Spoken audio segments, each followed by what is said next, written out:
Good afternoon, everyone, and welcome to round 6 of season 8 of IRC. And normally we're at this track at the last stage of the season, but not tonight. We are here for round 6, and it's going to be very interesting how the guys are going to tackle this track, because normally it's kind of an end of season feel, isn't it? And we haven't been in this track not too long ago either, so this one's going to be a cracker. But of course, we've also got a special guest in the commentary booth tonight. Then, as I think it's Valentine. I've always called you Valentine. Is that all right? You can call me Valentine, but it's Valentine. You can call me Val. I'll call you Valentine then, or I can call you Val as well, because it makes you sound cool as well. But Val, I got to say, you've been fantastic since making your debut way back in France 3 rounds ago. You fit in very nicely indeed then, and I got to say, personally, from my point of view, you've been absolutely splendid since starting. As I said, all the time you finished, and you've also finished in the points well. Tell us about your experience so far in the IRC. Well, thank you very much for that, Sean. Appreciate that. I think the IRC, judging on the drivers that are there, a very friendly bunch, all considerate as well. So that's made it easier to fit in. But let's just face it, we're in a competition, we're here to get points, we're here to fight for points. So that was my main aim. Of coming in France, my maiden one. Yeah, it was France, that was a really tricky one. Bit of wetness there, so kind of quite hard to handle the car. It was just basically just taking it easy and just making sure I brought the car home. So there was points there. China yet again, a lot of wetness toward the end of the race. Same thing, bringing points home there. I was happy with the China result, big time. That brought in a few points. And yet again, Hungary. I just gambled on the soft tyres near the end and managed to get the fastest lap and Lord JJ right on the last corner. So that was entertaining. Yeah, I don't think you appreciate that one, and a bit brutal as well. He's cool. I think that would have been Williams' and JJ's first point of the season there. So I got so that was a bit unfortunate there for the Williams driver. Just quickly going to the comments as well. We've got Sprint saying evening. We've also got Steve and Jan saying evening as well. Well, Steve has said evening handsome. I think he's talking to you, Val. Yeah, you've going back. Yeah, we've had some. Yeah, the IRC guys are very banterish, I got to say, and it's absolutely cracking so far. What you've achieved. What's your aspirations then for the remainder of the season? I know we're on round 6, but normally we are. This is kind of the final race of the season. But what's your aspirations then for the end of the season?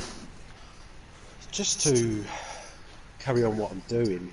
I mean, I'm really happy with the way things have gone far. I've not been involved in any major incidents. I've just kept my nose clean. Pace could be better, but that's down to me getting the right setup. I struggled last week in Hungary. I just couldn't get a setup that worked. The car felt loose, but yeah, just more practice. This one's going to be a tough one. Lots of the lads go on time trial, but you can never reflect true performance through that. But don't forget as well, Maxie's not here, so that's going to open up a little bit of a gap for points tonight. Oh, indeed it is. I think Maxie's won 4 races and 5 starts this season. Has been absolutely incredible. But of course, I would. What's your favourite tracks on this game? What track have you enjoyed the most? I know that this, as I said, was only round 6, so hopefully that one of your favourite tracks hasn't come up yet. It hasn't. It's been a recent change, but it's actually Russia, Sochi. I really like it. It's just so free flowing. Blimey, I gotta say, I would if you made me guess, I would not have guessed Russia.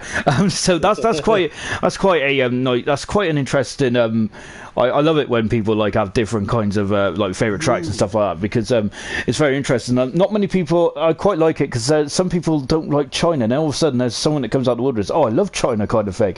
But as you said, it's fast, it's nice and flowing, Russia, isn't it? It does remind me of Lens as well. I gotta say, I'm not a fan of Russia, but that's because unfortunately I have sat through a couple of Russian Grand Prix, and I think it just leaves a bad taste in my mouth. And there's been only ever one or two really good ones. And tonight, then, going to Abu Dhabi, then, how are you feeling for this track, and what is your what's your target tonight? Is it to carry on scoring points, or are you aiming higher? Well, scoring points is going to be nice. As I mentioned, Maxi's not here, so I think there could be an opportunity. I think Steve's going to take it here tonight. Sprint, yet again, he's a bit of a dark horse. He's improved a lot,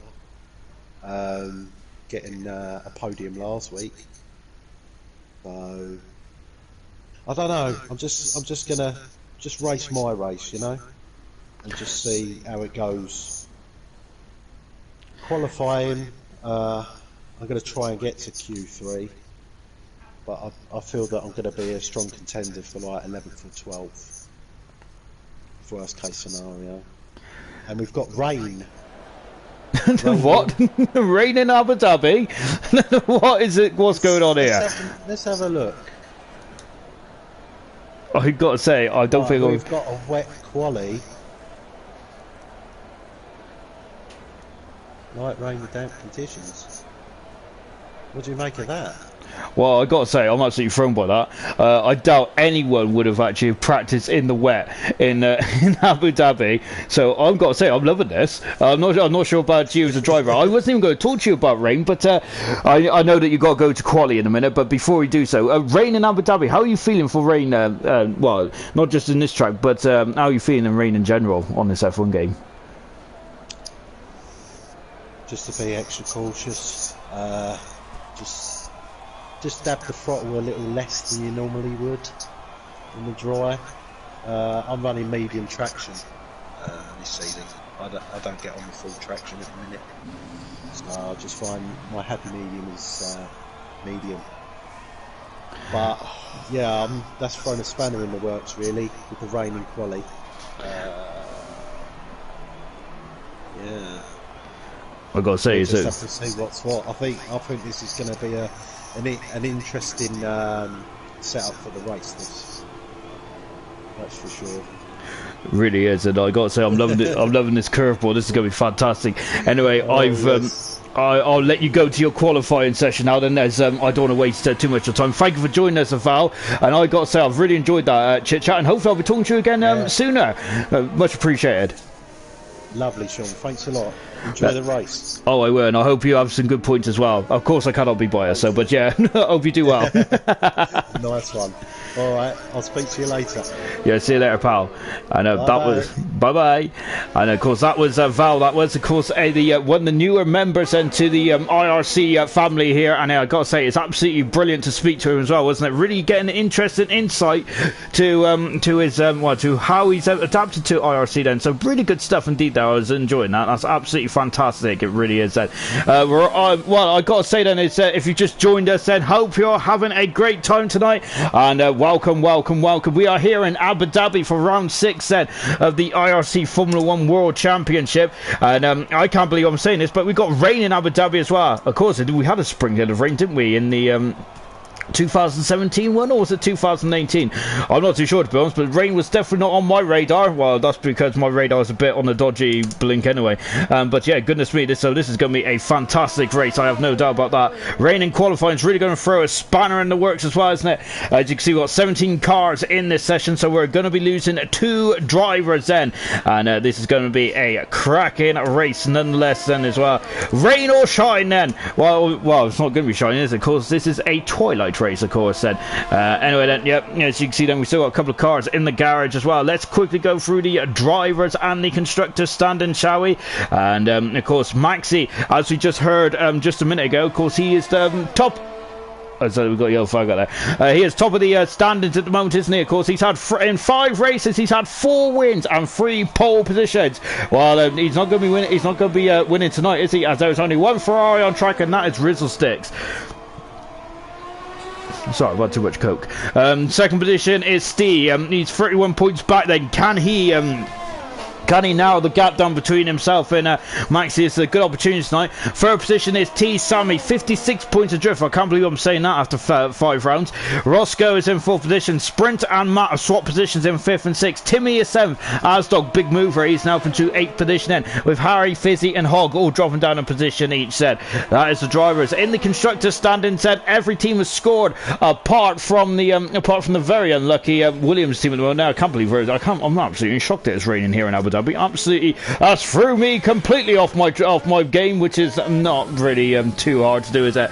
But Ferrari leading the Constructors Championship, they're 30 points in front of Haas in 2nd position. Alfa Romeo in 3rd, with AlphaTauri in 4th position, and very close are both Alphas. Not only similar in name, they're also similar in points as well. Goodness me, look at Steve there arresting that car there as it comes through the chicane. We've got Red Bull in 5th position, and we have McLaren up in 6th position as well. Lovely stuff. 7th position is the Mercedes team. Renault is 8th. Racing Point is 9th, and the Williams team is in 10th position. Is that Sprint has done a fastest time of 52 so far. Lovely stuff indeed then. We've got Air Show saying raining in Abu Dhabi. I gotta say, I'm absolutely in shock as well, as we got a problem for one of our debutants. I was going to speak to him, but unfortunately I have not been given the opportunity. He's crashed into the Armco barrier at turn 20, and oh dear, that's not good at all, is it, for Joshua? I know this is an incredible start to Abu Dhabi, isn't it? Penny goes at 2nd fastest moment in the Racing Point. Lovely stuff indeed then. And then we got Steve then, who is in 3rd position in the Haas. Sorry, he's faster than the Haas at the moment, and with Timmy in 3rd position. Well, I'm going to be honest, these drivers was not expecting wet weather tonight. Well, I certainly wasn't. And of course, we are in basically in Abu Dhabi, isn't it? It's a very warm country, isn't it? Hog has done a 2:19 now, expecting to go a lot quicker down. And JJ is now up into 6th position as well in the Williams. Lovely stuff indeed then. Rizzle Sticks is up into 7th position as it stands at the moment. And we've also got a Renault coming through the final couple of corners as well. It is Double out of the final turn then. Let's see what he can do then. Double goes across the line. He goes 8th fastest in front of his teammate Hog as it stands at the moment. Asdog is in 5th fastest. And what about the Mercedes then of As Val has just started his lap as well then in the Mercedes, and on intermediate tyres at the moment. T-Tam is out on track at the moment as well, and we've got Roscoe on board there with the beautiful 1950 helmet. Love it. And we've also got Alk J there saying tough conditions for debutant Josh there. Unfortunately, Josh is out of qualifying already, and yeah, this is Josh's first experience here in IRC, and unfortunately he's only made it around 1 lap, and that is a big shame there for Josh in the Williams tonight as well. So that's a huge disappointment, isn't it, for Josh? But hopefully we can see him in the race in the not too distant future as well then. And so as we just seen, Roscoe goes 2nd fast at the moment now. Harry's on that lap at the moment, and so is T Simon, but keeping an eye on what Val and Fizzy can do then.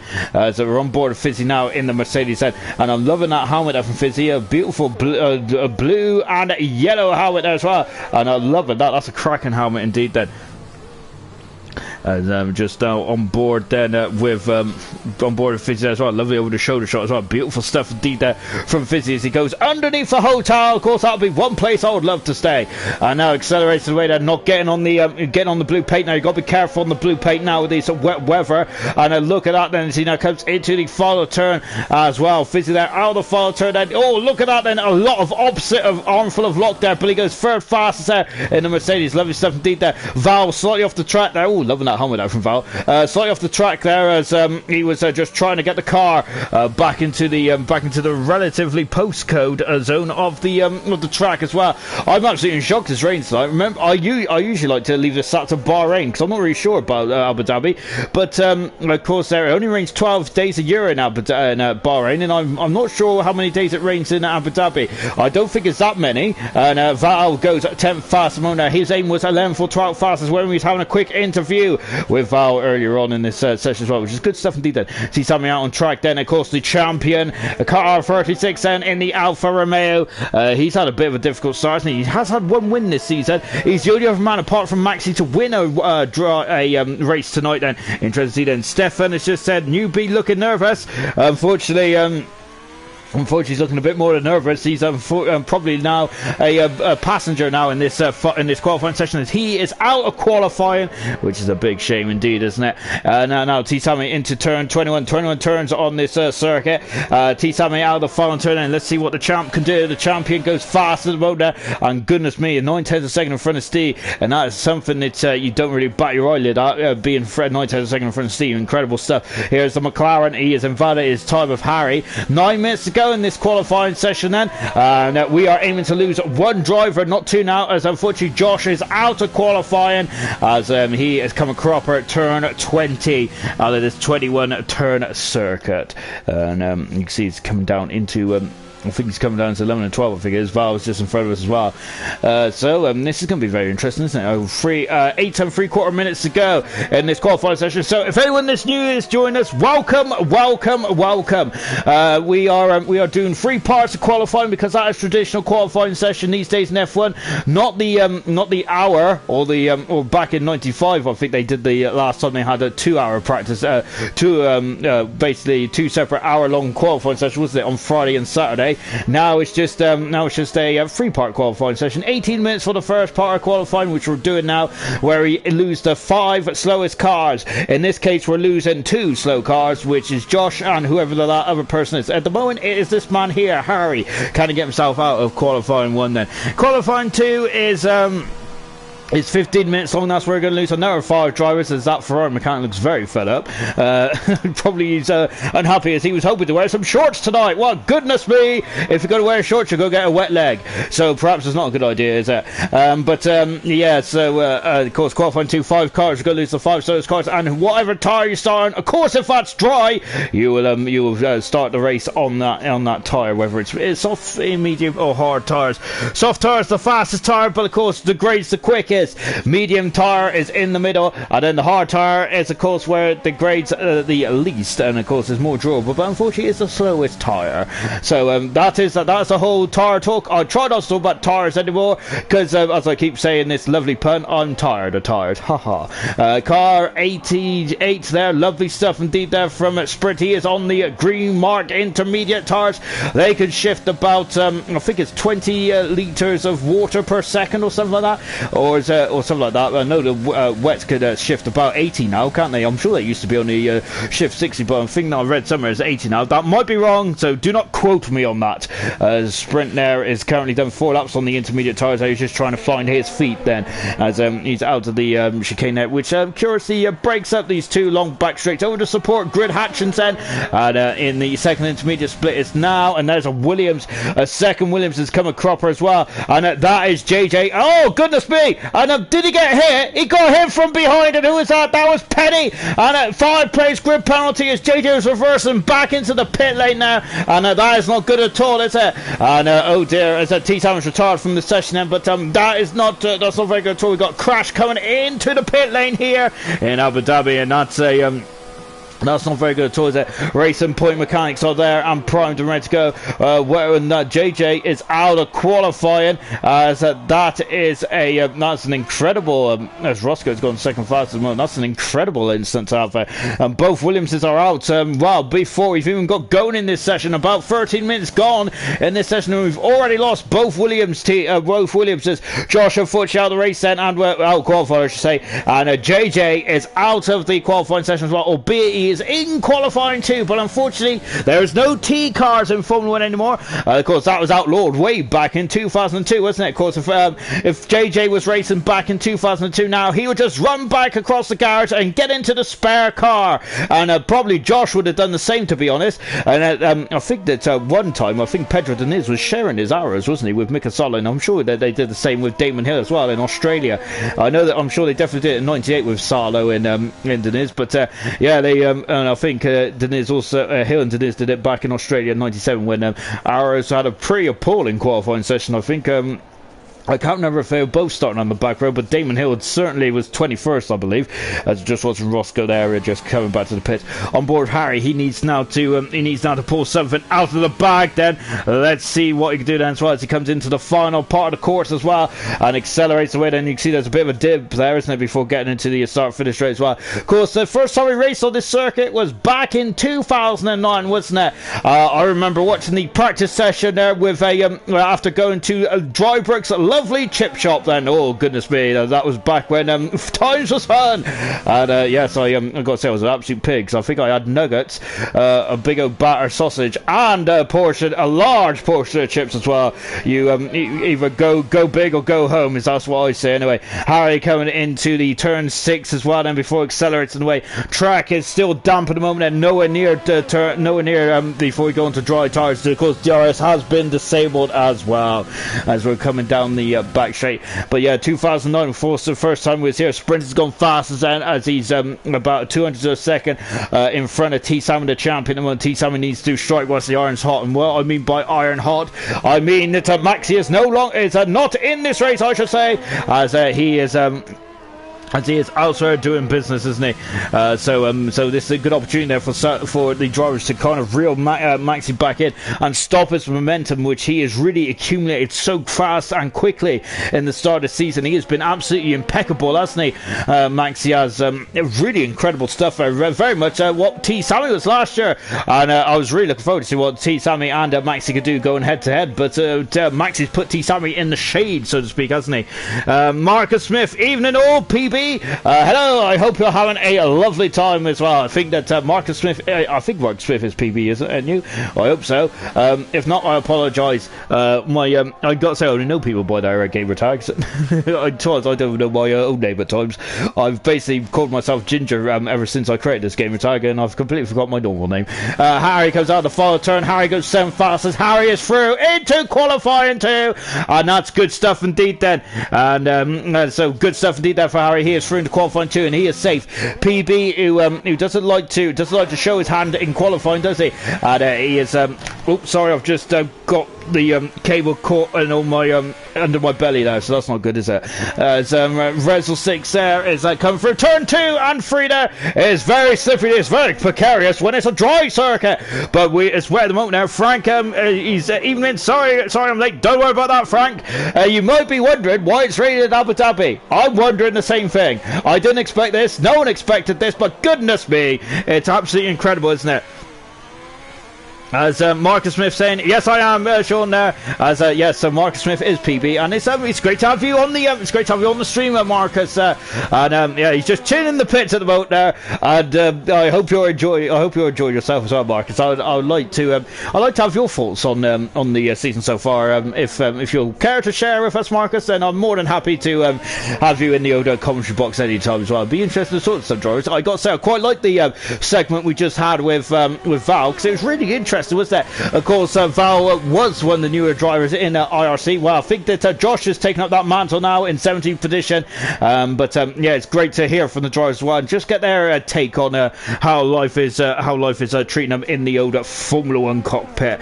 Just watching Rizzo Sticks in 15th edition at the moment there. Timmy, if I get my words out, goodness me, he's out of swapper. Oh, goodness me, Rizzo Sticks out of swapper. Good job, there's a car park there. Otherwise, he would have been in the Armco barrier.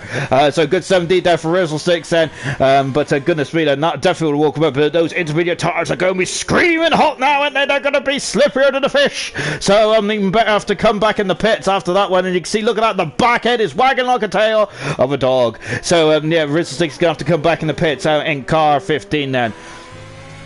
Whereas I think he's just having fun actually, Rizzo Sticks, isn't he? Goodness me, I'm loving that. As a PB is saying, bit tough for me personally, but I'm hoping Steve can get some points on Maxi.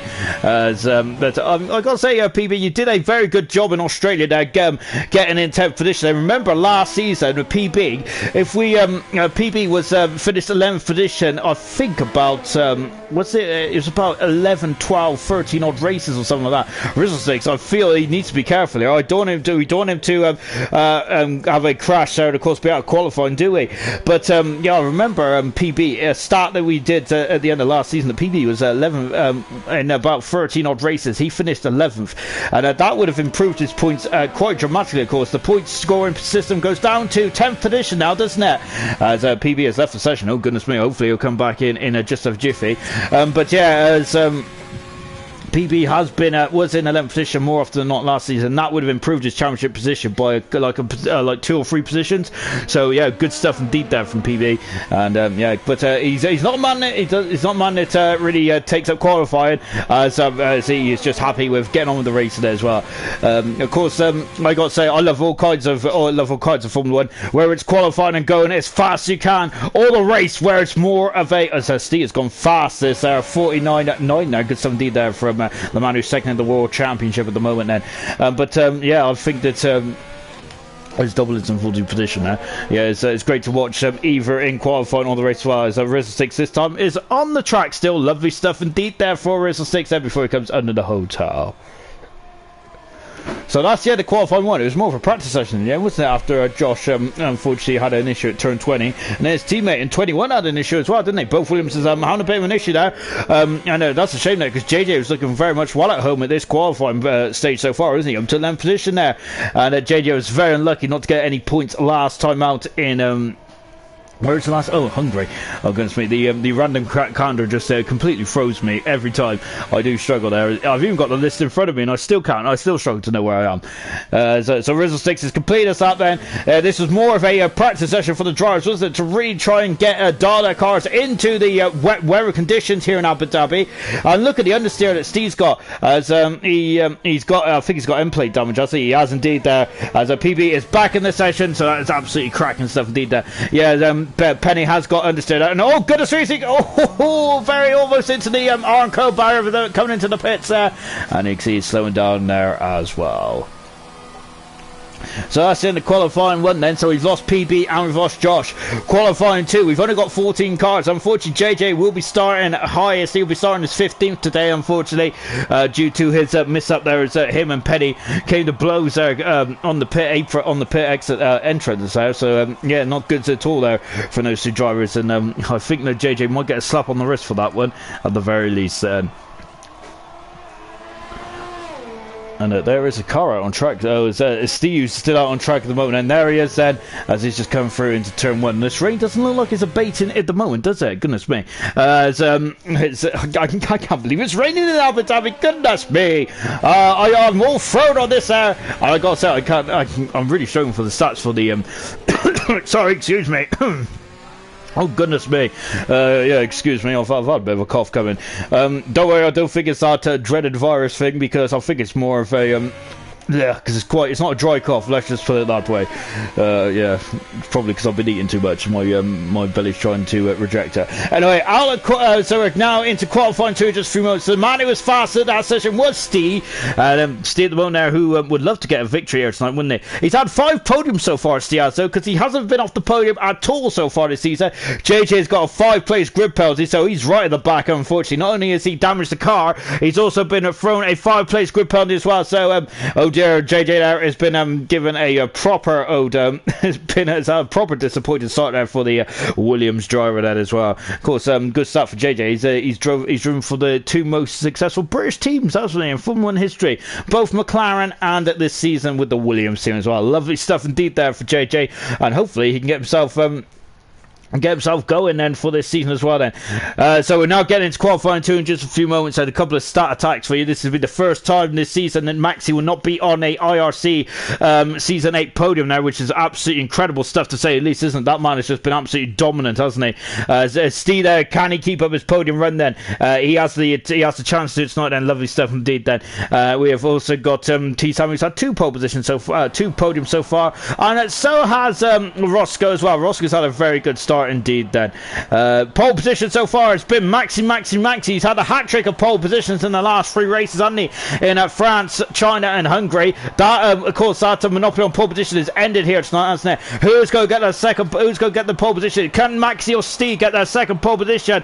Or or is everyone else going to get pole position? And of course, Godzilla, a former IRC driver, I think he last drove in, was it season 6, I believe it was, if I'm not very much mistaken, or 5, possibly. Yeah, so Godzilla, they're saying, go Asboo, or I mean Asdog. Of course, Asdog has had a very difficult start to the season, hasn't he? This time last season he had 2 wins under his belt. Unfortunately this season he hasn't really got to a start at all, has he? He's had 2 DNFs so far, and he's had 3 points finishes and no podiums finishes at this moment in time here. So not much to write home about there, unfortunately, for Asdog. But the season is long, the longest season in IRC history, with 22 races here tonight. Here tonight? No, goodness me, not here tonight. Well, if that is the case, strap yourselves in, guys. This is going to be a long one. I mean, of the season, of course. Yeah, so 22 races this season, and the longest season ever in IRC history. So this is not a sprint. No disrespect to sprint, of course. It is a marathon, isn't it? And yeah, it's going to be. And we've already had 5 races done already. I've got to say, doing commentary for Formula One there of IRC is it's making the weeks go by way too quick at the moment, isn't it? Goodness me, it doesn't feel like a week ago that we covered Hungary, does it? Goodness gracious me! As we've got. Joshua saying the first race and I'll lose it on the last turn. Laugh out loud. Don't worry about that, Josh. At least you got further than me. And that's why I'm here in the commentary box, because I was a danger to not only myself but others around me. And yes, I was a danger to spectators, I was a danger to the track marshals, I was a danger to everyone. And that's why I am no longer an IRC driver. I think the highlight of my IRC career is when I took out my teammate in China. So the less said about that, the better, really, isn't it? So, having said that, Asdog did say one time I had a absolutely baller start in Austria, so that was my claim to fame.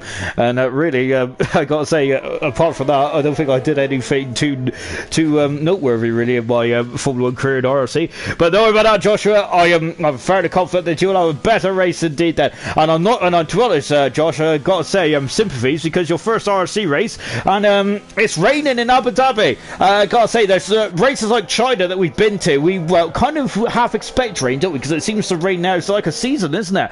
Or France, for example. But I didn't expect to be raining in Abu Dhabi. Or next time out, where we go to the new circuit in Zandvoort in Holland. I am looking forward to that one. I really am. It's a classic track, and of course, anyone who's not raced around Zandvoort yet is going to be a absolute thriller as well. And you can see that the rain feels like it's heavier on Timmy's old T-cam here. And you can see, look at him taking a couple of bites of the cherry there. Oh goodness me! I thought he was going off the track.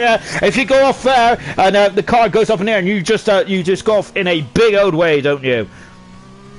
Gareth said, evening, sorry I'm late, looking forward to tonight. No, Max, he opens the door for Stio. It does indeed. Also opens the door for the likes of T. Sammy, Roscoe, Matt, Sprint as well. Can Sprint get his first victory in RC? Oh, this is going to be a cracker, isn't it? I'm not forgetting the other 16 runners and riders in this session indeed then. As Godzilla has gone for a bold prediction there, and he reckons it'll be double for pole position. I don't think Double's had a pole position in his career, but he has had a crack in racecraft, hasn't he? I think it was Azerbaijan, was it? I think so. Don't quote me on that. Azerbaijan season 6 or 5? Season 5, I think it was. Yeah, it was season 5, wasn't it? I think he got an incredible 4th position that day.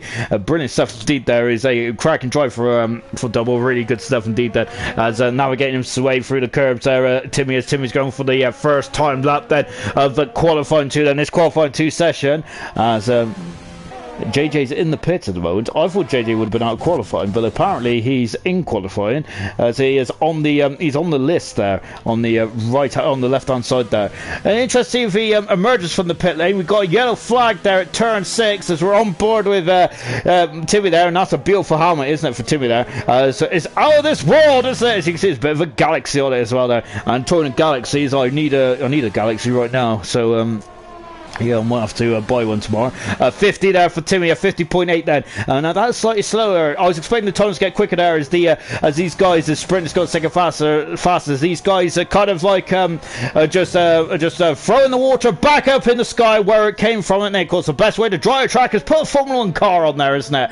As of course they're like Hoovers, and they just suck the water back up. Double's going third fast moment. Lovely stuff indeed there for Double. Absolutely cracking stuff there from the Renault driver. We got got a Haas coming out of the final turn. We got a yellow flag there in sector 3. Steve goes fastest there, and that's slowed in his time before. T Sammy is very much on the money at the moment. He's a second in front once again then. Incredible stuff so far from T Sammy. Impressive to say the least, isn't it? Matt there is coming into the hotel now then in the AlphaTauri. Of course, technically the newest team on the calendar, albeit it's just a rebadged Toro Rosso. Which back there then before that was a Minardi, wasn't it? Of course, everyone's favourite minnow team, wasn't it? Minardi was. And they were the cause of some fantastic drivers that came through F1. Once, of course, one of them, Fernando Alonso, a double world champion. Now, Fizzy's got an invalidation now. He's going to have to go have another bite of the cherry then. Of course, Giancarlo Fisichella made his debut for Minardi as well. Jarno Trulli as well. And, of course, also Tarso Marquez, the legendary Brazilian driver. So we're just on board there. Also, that is he's hacksawing away at the Alfa Romeo team, which, of course, was also formerly known as the Sauber team before it went. Then it was a BMW Sauber, then it was back to Sauber again, wasn't it? The team that made its debut back in 1993. And that's one thing I do not like about Formula 1 at the moment now, is I would love to see more teams on the grid, and I'd love to see more teams like Sauber and teams like Jordan there get on the grid there. That's my one big wish of Formula 1, is to have more teams on the grid there. I feel that only 10 teams is not enough, really. 24 26 cars would be great there. 24 or 26 teams would be amazing, wouldn't it? But of course we'll have to go back to the old pre-qualifying, wouldn't we? And goodness me, a lot of teams that used to turn up there didn't even race, did they? Because they had to get through this pre-qualifying session first. I think that was back in 94 and before, wasn't it? Incredible stuff indeed there. Of course, I think the full grid of Formula 1 cars is only 26, isn't it? And last time we had 26 cars on the grid for Formula 1 was way back in 1995 Monaco, wasn't it? With the sim tech of Jos Verstappen and Mima Schiatarella. That was the last time that we had a full grid of Formula 1, wasn't it? Goodness me, that's way back, isn't it? A lot of you guys might not have even been bored yet. I was because I'm quite a golden oldie, unfortunately. There, I've even got a Bill of Grey coming in my happy trail as well. Then, so yep, there we go. Might have to get some just for men on that. On that bad boy, as we're now coming into the final sector lap. Then very technical this final sector, isn't it? As this point and squirt kind of thing, isn't it? Really is. There's a Mercedes there who's right off the track. There is Fizzy, who is in a bit of the who's on the blue paint there. Well, blue is the blue painted tarmac there, isn't it? Really, as I mentioned before, there's a lot of tarmac runoff areas around here, isn't there? A final corner here for Roscoe. Then the Scots, when he comes out the final turns, right, he's been doing a good job this season. Roscoe is. And he's had 2 podiums so far. He also had a 4th position last time out as well. Fizzy's having a bit of issues at the moment there. Oh, he's on the soft tires, Fizzy. It's goodness me. There's me yapping away, and I should really be getting the old telemetry up, shouldn't I, really? And that's why Fizzy's showing. I didn't even notice it. I apologise, guys. That's me thinking about yesteryear and of course, Formula 1, the golden years. And maybe I should be more thinking about the golden years of IRC, shouldn't I? As into the pits now comes Fizzy. The medium tires is definitely not the way to go at the moment now, as he was struggling to get around there, wasn't he? Matt has now improved up into 2nd position as well. He is under a 2nd for T Sammy, but T Sammy at the moment is the measuring stick, is the yardstick of the IRC at the moment, isn't he? In terms of this session, anyway. Not in terms of the championship. Believe it or not, guys, of course, if you're joining us for the first time this season, it is Maxi, who's not in the grid, not in the field at the moment, who has had 4 race wins in 5 starts this season. He's been absolutely impeccable, hasn't he? Incredible stuff indeed there for Maxi there as well. But can T Sammy or Steve strike back then as well? Of course, in the driver's standings, there's a big old there is quite a I would say, well, it's not quite a big gap really at all. It's only 11 points between Roscoe and T Sammy. It's quite condensed, isn't it? In the Drivers' Championship, which of course you can see on the Twitter sphere and of course on IRC's Facebook as well. Give us a follow, give us a like, give us a share. As I'm now starting to sound like a professional YouTuber, yeah. I've been talking about Galaxy Online, all kinds of nonsense this session. Matt is coming into the pits now then, as his banners up north. So currently in the drop zone, as JJ is in this session then. I thought he retired, but he must have retired in the pit set, unbeknownst to me then. So JJ is in the session then. Let's see what he can do then. He's looking very competitive at the moment. We've got Hogg coming down the back straight as well. We've got a Ferrari at the wall. And it's Rizzlesticks there, who's visited the Armco as well. And is he damaged the car? I would bet my bottom dollar he has, unfortunately. Let's see then, as we're taking a closer look. And I would have lost my dollar, because I think there's 2 end plates on that Ferrari.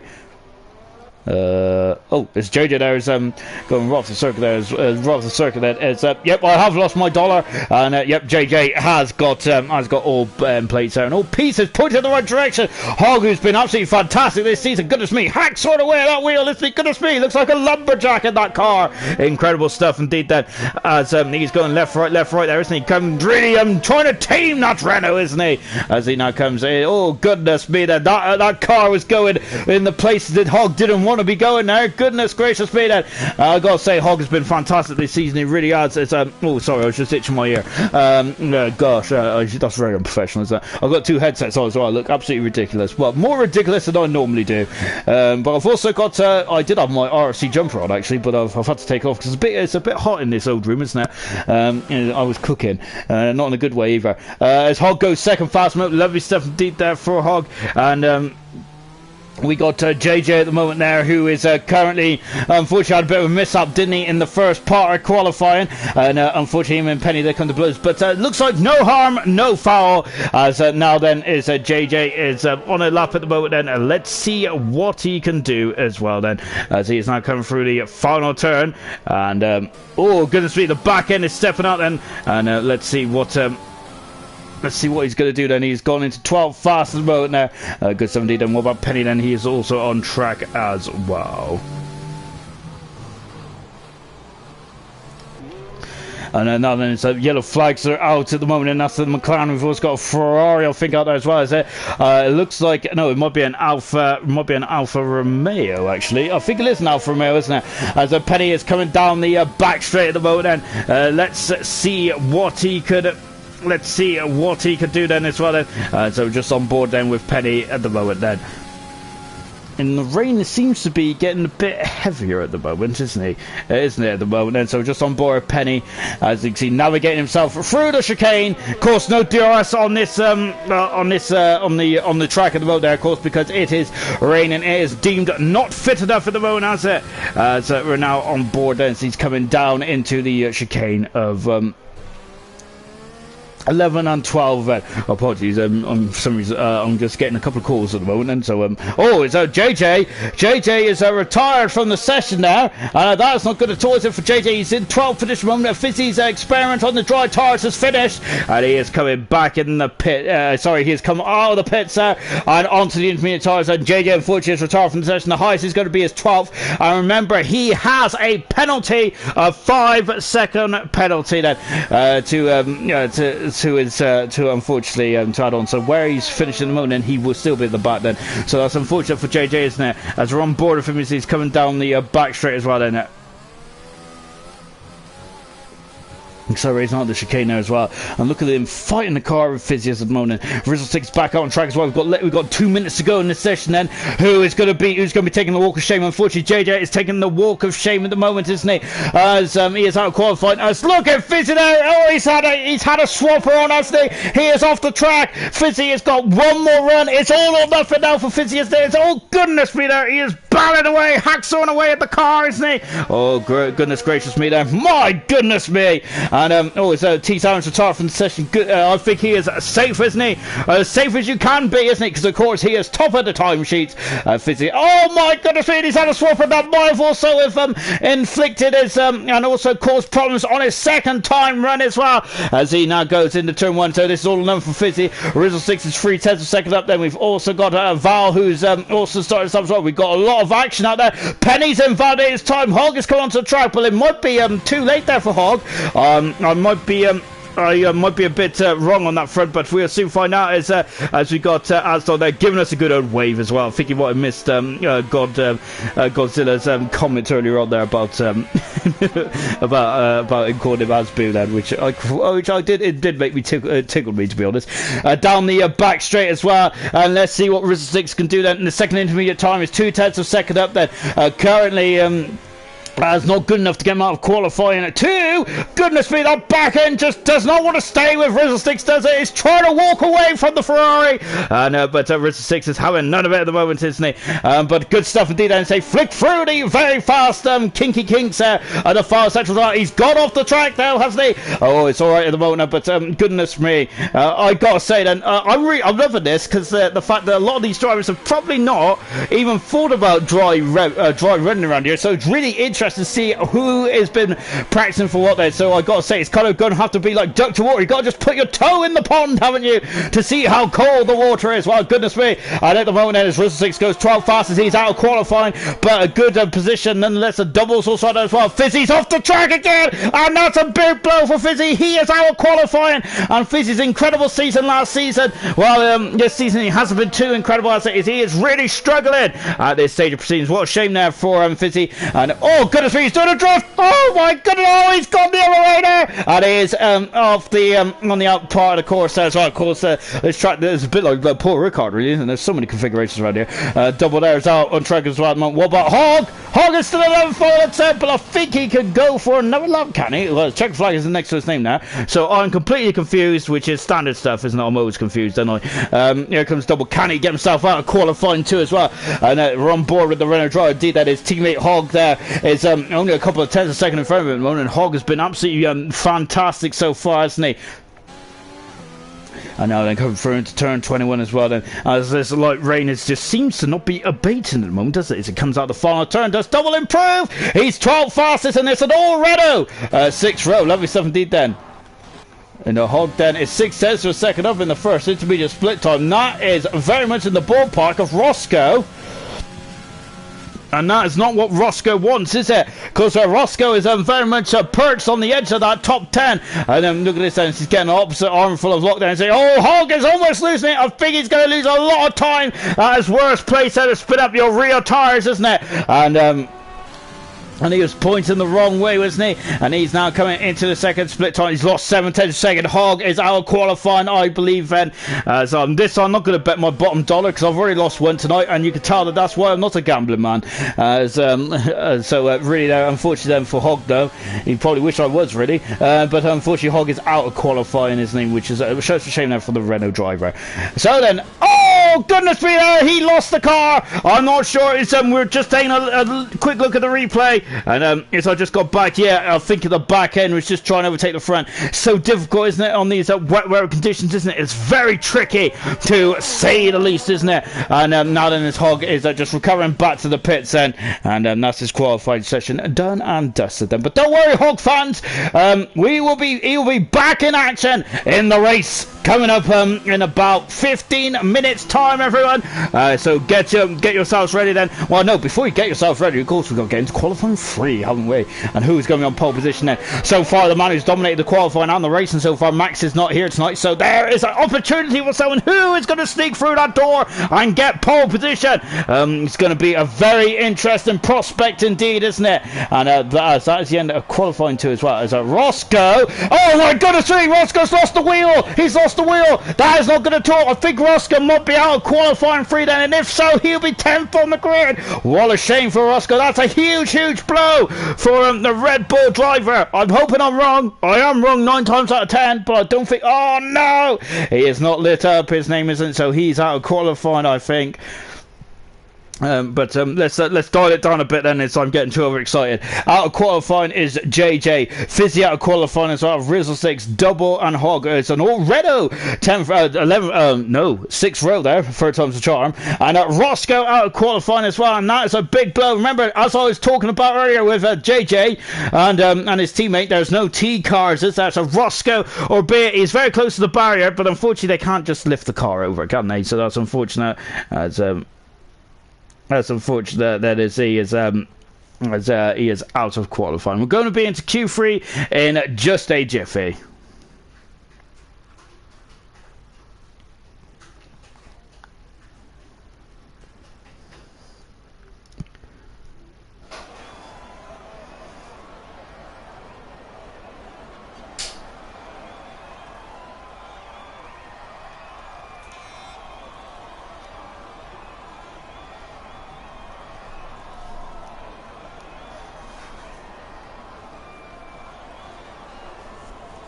Right, we're into qualifying 3, and Timmy is already out of qualifying because he has been a naughty boy. So we're now down to 8 cars for this qualifying 3 session, so this is going to be a cracker, I believe. I have no doubt about that. And now then we're going to get going as well. I think JJ has just apologised to for his pit entry fiasco earlier on in qualifying 1. Don't worry, JJ. I remember what Hamilton did in Montreal 2008 there, and of course as he took out Kimi Räikkönen, so it can't be as bad as that, my good man. And out of the pit comes Val now. Of course, we was chatting to Val earlier on in the session as well. It's very interesting to see. I do quite enjoy a good old chit chat, a good old chin wag there, wasn't it, with the Mercedes driver? Great stuff indeed there.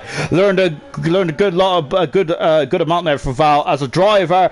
And very interesting stuff indeed then, and let's see what Val can do there. And Val's already out, is already better than what his predicted what his prediction was, or what his aim was, wasn't it? As he is into qualifying 3, he wants 11 for 12. Well, good stuff indeed there from Val. Wet tyres is on Steve at the moment. Interesting stuff from Steve. And let's see what he can do then. He can have run out of intermediate tyres, surely. Remember that you only get 4 sets of intermediate tyres and 3 sets of wet tyres. And I don't even know if it's raining for the race either. As Val did inform me it was raining for qualifying, but what about the race there as well, as Val is just getting out of the way of Steve, and let's see what he can do as well then.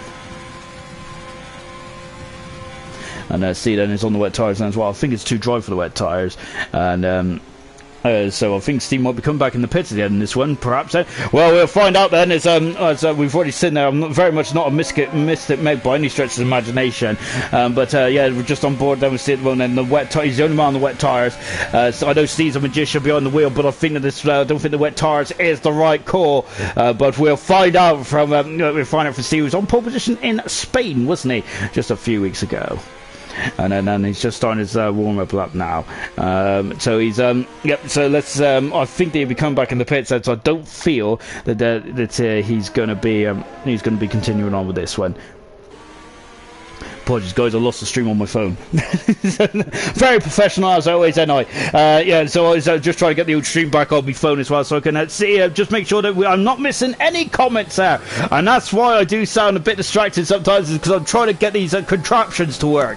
Blimey, I do struggle very much. I do struggle indeed. Then we're on board then with Val, as he is. Steve has carried on there. He's on the wet tyres. Val is too close to the back of Steve. He's going to get a lot of dirty air. The dirty air still exists. Albeit, and you can even see the dirty air because it comes in the form of spray. Then Val is going the first man to set time in the beautiful black Mercedes, isn't it? Lovely stuff indeed there. Kyle just said hello, Kyle. Hope you're well indeed there.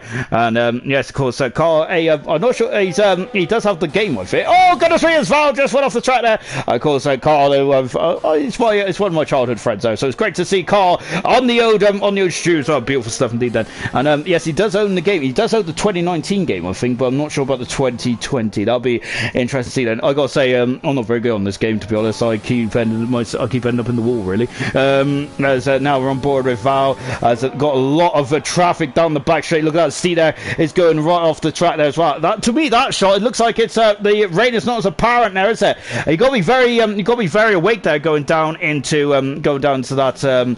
I think it's turn 8 and 9 there, isn't it? Because of course you lose a lane curiously enough, don't you? Very odd track, isn't it? Sometimes this Abu Dhabi circuit is like Marmite, isn't it? You either love it or you hate it. I got to say, I'm kind of in the middle. I'm on the fence with this one because I always have. Yeah, I don't know. I quite like the final sector. I'm not really keen about the other part of the track. Oh, goodness me, Valentina getting a lot of arm action there. Goodness me there. As just watching him come through the final section as well. Of course, it's pointed square in this final section. Oh, he's hit the barrier. He's hit the barrier, but luckily, I think it was only a glancing blow because his wheel has not come off the car. But gosh, that was a big old smash indeed then. As Carl just confirmed, he doesn't have 2020 unfortunately, but he does want to say, come on Team Haas. As a Mark Cannon there is saying, I'm trying to find a feedback set, a feedback steering wheel, and get a nice setup to get into the looks of this. Looks a hell of a lot of fun. It really does. It's a lot of fun. This is at 50 at the moment there for T Sammy. Yes, it's a very fun game indeed, isn't it? But of course, but I only find it fun if I'm winning, and because I'm a really bad loser. So Penny. Oh goodness me, took off my nose there. Goodness gracious me, that was a very bad place to sit in turn 1. Steve has done a 210 there. So I would say the wet tire is not the way to go, but I think Steve's just getting a banker in there. Harry starts off as well. What about Sprint then as he comes through the final turn as well? Welcome everyone. I hope you're enjoying the stream tonight. Lovely stuff indeed then.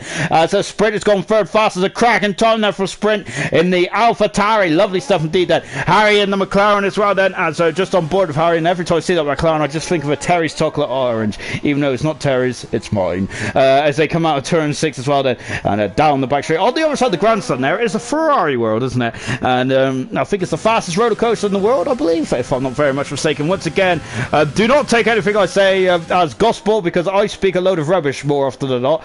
As Harry is coming into turn 8 now then in car 85 in the McLaren.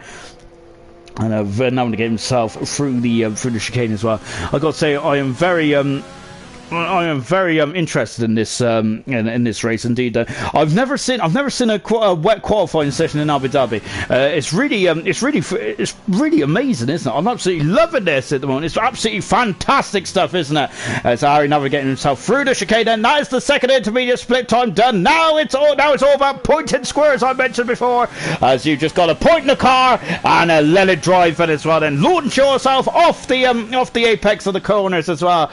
And a lovely over the short shot as well then from Harry then is him, and he's the only McLaren left in qualifying 3 with Timmy qualify as well as there is a car. Was that? It was a car. It was I think it was Penny there. He's up in the 4th position mode, unbeknownst to me there. He's had a cracking qualifying time. T Sammy has extended, he's almost 2 seconds in front of that car. That's domination for the Greek driver. Incredible stuff indeed then. The final turn, and Harry is second fastest. I am loving this grid. This is a fantastic qualifying session indeed, isn't it? Let's take stock then. And there's Penny, who is currently in 5th position. That's a fantastic qualifying performance from Penny, right up there, and it's great to see, isn't it, for Penny? And I think he's really much enjoying this game much more than he enjoyed the last game. He is very much on it like a car bonnet. Asdog's in the wall, coming out of the pits, and he's really going to be unhappy with me for seeing that. And that could cost him a run in qualifying 3. Valentina's on lap moment, and T Sammy to Vada. It's time sprinted to second and 3/10 up there, because he is back up into second position. Lovely stuff indeed there from Sprint, and he is going to be on the front row. Lovely stuff indeed then. So you can see coming down then into the hairpin as well before accelerating away then. So then we've got a bit of a law at the moment. That is Val is just about to start us up as well. Unfortunately, Asdog has damaged the car. He's got to come back in the pits. So remember, when you're online, you cannot press start and go back into the pits. This is what I would do, because I'll definitely be raging at that point at the moment then. So back on board with Valentin at the moment. Remember, Steve hasn't set a competitive lap at the moment. 2:10 is not a time of it shows that Steve's full talent. And remember, Steve is an absolute cracking driver in IRC, and his evolution in the last 2-3 seasons has been absolutely incredible, isn't it? And he's now thrown on the intermediate tyres, and to me, I feel that he might have burned off all 3 sets of intermediate tyres. It's absolutely astounding, isn't it? It's quite easy to do, though, isn't it? Because you do seem to go through tyres quite quickly in this. Oh my goodness me! Fowler just damaging the I think that was a board there. What's that? Oh, no, he is very much on the edge. He's on the edge, isn't he? Of the limit of that car, and it's absolutely cracking to see, isn't it? And then now as he comes into the hairpin as well. Then on the other side there is Ferrari world, but he ain't gonna care about that, because he's more interested in the Mercedes world, isn't he? As we got a car, a Sprint now just getting out of the way, but it looks, isn't it? Is he had a problem with that Sprint? As he seems to be, looks like he's recovering from somewhere, and that's a shame. Now look at that coming down the back straight once again. It's such light rain, isn't it? I can't believe this rain here in Abu Dhabi. Goodness me. Of course, Abu Dhabi is 1 of 2 twilight races now, isn't it? Or dusk races kind of thing, isn't it? Of course, Bahrain is the other race as well, and of course, remember, in Bahrain it only rains 12 days a year, which is my stat, which I usually wear out quite a lot in Bahrain, but I can't believe I'm saying it here in Abu Dhabi tonight, albeit it's 2 different countries as well, so that's probably why I don't say it often in Abu Dhabi, isn't it, really? Because it's not really relevant, is it? Asdo is carried on with damage to that end plate there. Goodness me. I feel that he probably felt that there's just time, get a time on the board and see what happens kind of thing then. So Val going over the curbs there, and he's still on his way in car 30 as well. And his best result there was actually drawing the Red Bull in China, wasn't it? And he had a very good drive in China. Hungary a week ago, it was very much a difficult race for Val, isn't it? But here tonight, there he's looking very much on the song, isn't it? And this is a good. This could potentially be a good performance for Val in the Mercedes. And coming out of 20, now into 21 as well. And goodness me, I'm already sweating there. There's a bit of sweat coming off my brow as well. I've got to have to do the people's elbows to stop it from sweating. And Val goes at 5th fastest. Lovely stuff indeed. Then, and he is in 5th position as well. Now that was a car. It's Penny in the wall. Oh goodness me! And I think he's damaged the end players. Oh, Penny was in 6th position at the moment. What a shameful Penny. Asdog is also getting it wrong there as the back end is trying to overtake the front of Asdog. Oh dear, that's not looking good at all, is it, for Asdog? As he is now coming into the into this well, it's not a stadium station, it's what I call it a stadium station. Asdog then is just finishing off the lap as well. There's a lot of scrappy laps out there, isn't there, as people are going for broke, aren't they? And ooh, lovely. I'm loving that helmet as well from us. Oh, beautiful stuff indeed there. Of course, I do love helmets. I do enjoy them indeed. I love talking about helmets, and I also love to describe them indeed. Then, so that is going down a very place where I don't really want to be talking about. As JJ has left the session, as Roscoe's left the session as well. This is not good, is it? I don't know why the guys and Josh has left the session as well. And what is going on here? Then I am completely confused of why everyone's leaving the session. And so hopefully I'll have a reason why in a minute. Yeah, I'm a bit confused as why everyone's leaving the session then, but we'll find out in just a jiffy then, as everyone's leaving the session then, and this is not good at all, is it?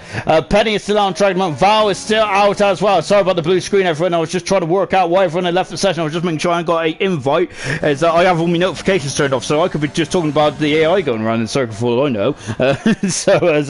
Which I wouldn't put it past me at all then. And of course, anyone who's watching on Facebook, you can see my lovely menu as well. Absolutely beautiful, isn't it? There's a lovely pink there.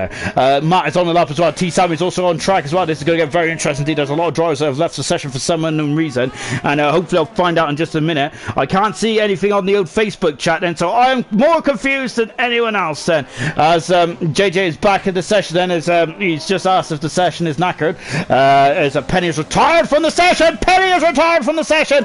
Oh goodness me, then this is a bit of a difficult final qualifying session here, isn't it, in Abu Dhabi? And of course I think Rosberg went off there, didn't he? I think he went to the back of Carter Kane, did he, in 2012 when Carter Kane was just blowing up? It was something like that, wasn't it? Back in 2012, I think Rosberg had a bit of a nightmare start, didn't he? Back in 2012, and I think, and unfortunately, ploughed back into the back of the HRT, which is the last time we ever seen a HRT in a race, unfortunately. As I quite like the HRT. I gotta say, I did quite like, albeit the sponsors on the 2011 car was a bit interesting, but I gotta say, I did quite like the design of the 2011 HRT, albeit the sponsors say that this could be you, which probably didn't really, wasn't really floating my boat, I gotta say.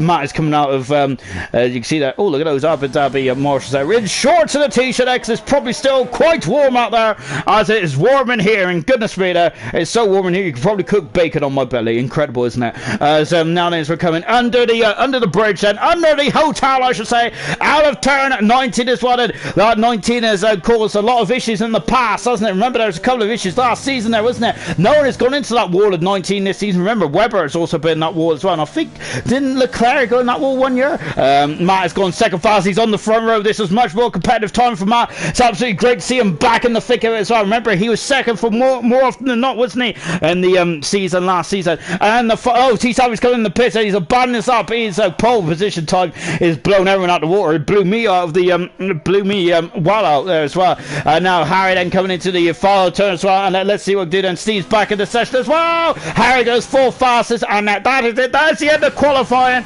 And well, I got to say, that was a cracking qualifying session. Really enjoyed that. It felt so different, didn't it? The rain was absolutely incredible stuff indeed then.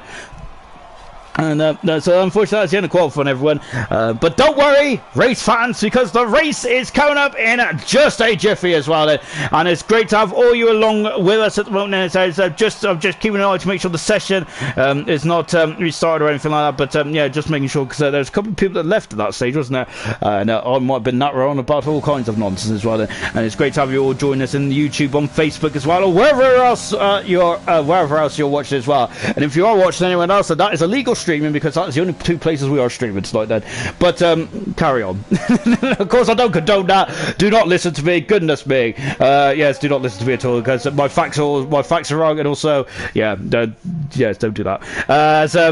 Anyway, then we're now into the race itself then as well. I'd like to hear what your opinions, what your thoughts are on this race tonight as well. It has been a doozy of a qualifying session. I've really enjoyed that one. It's been absolutely magnificent stuff, indeed, and this is going to be a great race as well. I wonder if it's going to rain in the race. Again, a question I never thought I'd be asking myself in Abu Dhabi, but goodness me, it's just thrown a curveball as well then. And unbeknownst to me then, T Tammy 9/10 of a second on pole position. That is the biggest effort. That is a massive gap, isn't it? Formula 1 cars go a very long way in 9/10 of a second, impressive. But it's the Alpha Tauris come next in second and third position. Fourth is Harry, brilliant stuff indeed. Asdog over the fifth with Val. It's sixth position, his best qualifying performance of his career so far. Penny, brilliant in seventh position. Steve on the eighth position. He probably wanted to be higher up than that with Maxi not racing today. And Timmy in ninth position as well.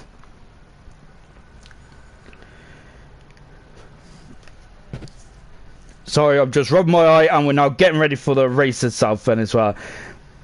And now then we are going to be, as I'm just keeping on the chat as well, because I do not want to be left there and just you guys watching AI cards, because we want to be watching the real deal, don't we? Which is the IRC guys battling for glory, and that is better, isn't it? I gotta say, when Val said in qualifying one that it was raining, I gotta say I had to rub my eyes a couple of times. I was like, goodness me. Of course, I always believe what Val's saying, but my gosh, I had to watch it, look at it twice there. It was quite a surprise for me.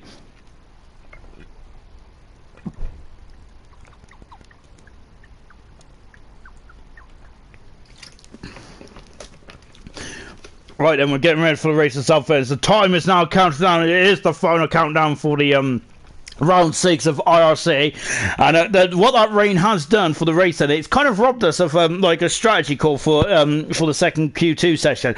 So everyone's going to be on fresh tires. They got a free choice of tires then, which is going to be a interesting strategy indeed. Then who is going to go on what? Is it going to be soft, mediums, or hard? They got 3 choices to make. Of course, they only have Pirelli rubber these days, don't they?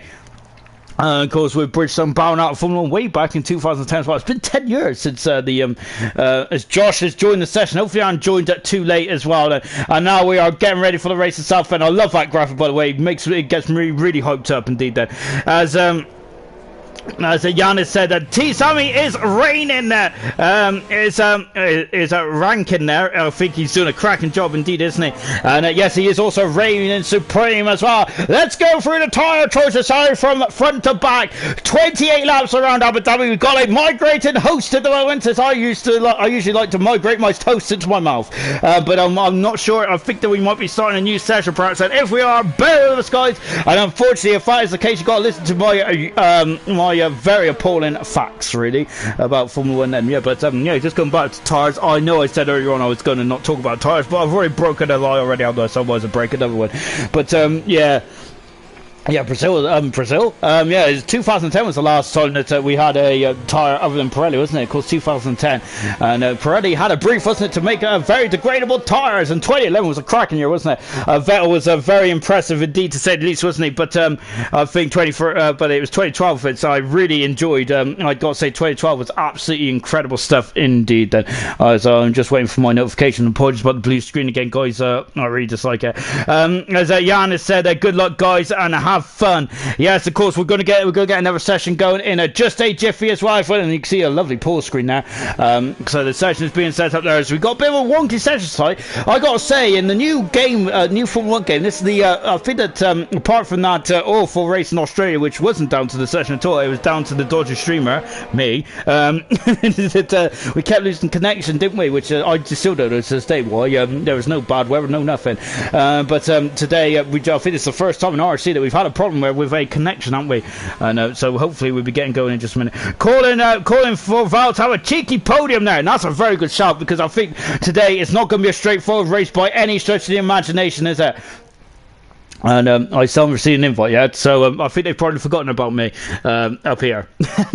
So yeah, I got to say, I could commentate on a 4-star if you want me to. So we're just now waiting for Josh, who is making his debut tonight now, and I got to say, it's very much a curveball for Josh, isn't it? Goodness gracious me! Then how would the debutant do that? It's Brooke Greta, then a former IRC driver as well. That is just as good. Evening, Sean. Hope you're okay. Then I'm always well, my good man. I'm always well. Albeit I still need a haircut because this mop is getting on my nerves there. I've forgotten to put my hairband on once again.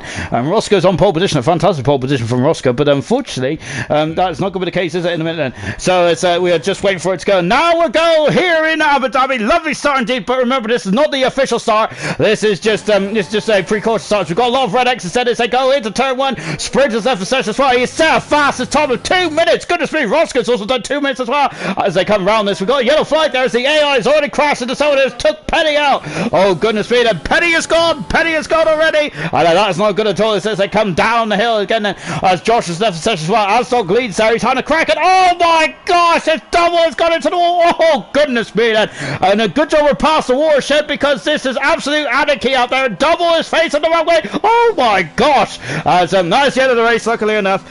Anyone who's confused, I'm confused as well. But of course that's because we're doing a new session in just a jiffy then. So of course Matt is just getting a new lobby ready then, and we'll be getting going as well. But congratulations, IRC, Alfa Romeo 1-2. When was the last time Alfa Romeo had a 1-2? Goodness me, I'm gonna have to really get out the old form book now. Oh gosh, what's it? No, if anyone could help me, that'd be really good. I'm a bit rubbish with Formula 1 like history back in the 50s, 60s, 70s, and dodgy in the 80s as well. 90s is where I really started to fall in love with. It's absolutely, and the cars were absolutely monstrous, weren't they? I do love the cars from the 90s. They're absolutely splendid, aren't they? As we'll get going in just a minute, guys, and thank you for hanging on as well, and also thank you for listening to me yap about all kinds of nonsense as well. Then, yep, we are now getting out of the session then, as I've been booted out. Then, as unfortunately Codemasters doesn't want me to be in a session on my own, so they don't want me to be lonely, do they? Which it's a very nice thing to do. It's a very nice thing for Codemasters, isn't it? Absolutely splendid stuff. As I've got 2 notifications as I've been yapping away, and I probably should really be thinking about getting in the session, should I really? Again, apologies about the blue screen, guys, but we'll be back in just a minute then as well, as we're now having a bit of radio, aren't we? As I think video killed the radio star, didn't it? Something like that. Anyway then, yeah, I'm just making sure I'm on spectate. I am indeed that, and you can also see the lovely working menu as well then. Yeah, so we're now back in the session, and we'll be back going in just a minute in time as well. It feels like I've done this on purpose, really, because I didn't even talk about the track, did I, in the pre-show? Let's talk about the track now, shall we? Let's take advantage, of course. The location is at Yas Island. 21 turns around this 3.4 mile circuit. Hamilton holds that record way back in 2019. Goodness me, it feels like a long time ago that wasn't it? A very unusual year to say the least, isn't it? But luckily, that's why us gamers have, I think, well, I've certainly thrived in this, I gotta say, because I don't go outside anyway, so I'm like a hobbit. No, wait, no, what's a hobbit? I'm a troll. No, trolls are also under the bridge, and we're losing drivers left, right and centre at the moment, haven't we? Yeah, well, to be honest, I think I got to say I am kind of like a troll, anyway. So we're having a couple of issues still with the lobby, but hopefully we'll be back in just a jiffy as well then. Yeah, going back to the tyre talk, shall we? Yeah, Pirelli, I think Pirelli's done a good job, really. I was really keen on Pirelli at first. I got a cracking job. 2012 was a fantastic year, it really was, as I've got problems there with the old stream, which is not very good, is it? Not very good at all. Anyway, we'll find out. We'll keep going. Keep going until I see that the stream goes down. Yeah. So yeah, 2012 was when Pirelli really showed off it. Didn't it? It was fantastic, wasn't it? 2012, loved that. Also, but I gotta say, I did like the old tire wall, which I might get booed out of the building here. So yeah, but there you go. Yeah, 2012. I quite like the old tire wall way back when I think it was. I really liked 97 when Bridgestone first came into it. It got teams like Prost and Stewart there right in the mix. There is brilliant stuff, wasn't it? To see the I think it was Austria, wasn't it, where Jarno Trulli was standing for the Panis, which I got to say, what could have been if Olivier Panis there didn't break his legs in Canada? What could have been indeed then? As that was a brilliant race that was a brilliant season for him, wasn't it? And potentially he could have been promoted to a bigger spot on the grid, couldn't he? Or maybe even still he could have got a second win. Remember, he only ever won one race, which was back back in Monaco 96. Only 3 crossed the line that day. I think only 4 was classified at the end. It was a crazy old race, wasn't it? And it's one of my favourite races to watch as well. I loved it. I think that was the first ever full race I watched on YouTube. Really, I'm absolutely cracking stuff indeed. Then, brilliant. Yeah, I do love the good old years as well. Of course, 96 there was only one tyre supplier, wasn't it, which was Goodyear. Goodyear was in the sport for a very long time. I think they bowed out in 98, didn't they? And Ferrari was very critical of them, wasn't they? In 98, if I recall, before they all went to Bridgestone, and then I think we had Bridgestone for 2 years, was it? Then we had Michelin, and we all know about what happened in the USA, didn't we? 2005, that infamous 6-car race, wasn't it? And I gotta say, I was one of those sad people that sat throughout the whole race. But I must say, the 2005 race, it was kind of intriguing, wasn't it? In a certain way, that's why I think I watched it. I just wanted to see what was going to happen, really. And I was really cheering on the both Ferrari's retiring engine failures, because they would have seen Montero, was it, who got his first ever podium for Jordan. That would have been a cracking podium, wouldn't it? Jordan 1-2, we haven't had one of those since 98 in Belgium, my goodness me. And the rain car to Kane would have been second. That would have been absolute anarchy, wasn't it? As in the grandstand as well, because I think there was a couple of the car to Kane supporters, wasn't there, in the crowd, which I think were the only guys that was happy on that day. Only guys and girls, I would say, goodness me. Anyway, then of course we do not want to go down that story. We get a bit don't want to get sued for any of that kind of mischief, do I? Right then, 28 laps then, take 2, shall we? And thank you again for sticking with us, guys. And listen to me yap on about all kinds of craziness. Doubles disqualified from the warm-up lap. Then I think it was a kind of formation /warm-up lap there. As Yor has joined the session then, and good stuff indeed there. Of course, you're a former IRC elite driver. T Samaneri is just coming out of the hairpin as well. And yeah, so Double had a big old smash down here, didn't he? Well, let's just call it a warm-up race, shall we? Because we're now getting ready for it, and we are going to get ready for it in some fast and furious action indeed. Then. Pole position is T Sammy. He's on the soft tyres. I thought we had Matt on softs as well, but he's on the mediums now. In a third position there is Sprint. Fourth position is Harry. Fifth is Asdog. Sixth position is Val. He is on the soft tyres as well. Penny in seventh position. Steve is eighth position. Quite a surprise to see Steve down in eighth. Timmy in ninth position. Roscoe is in 10th position as well. You can see it's the fastest, the slowest there, isn't it? I mean, in terms of formation lap. Hogan 11th position. The second Renault has decided that he's not even concerned about the formation lap, so he is parked on the grid. 12th position is Rizzles. 13th position is Fizzy. He's gone for soft tyres here.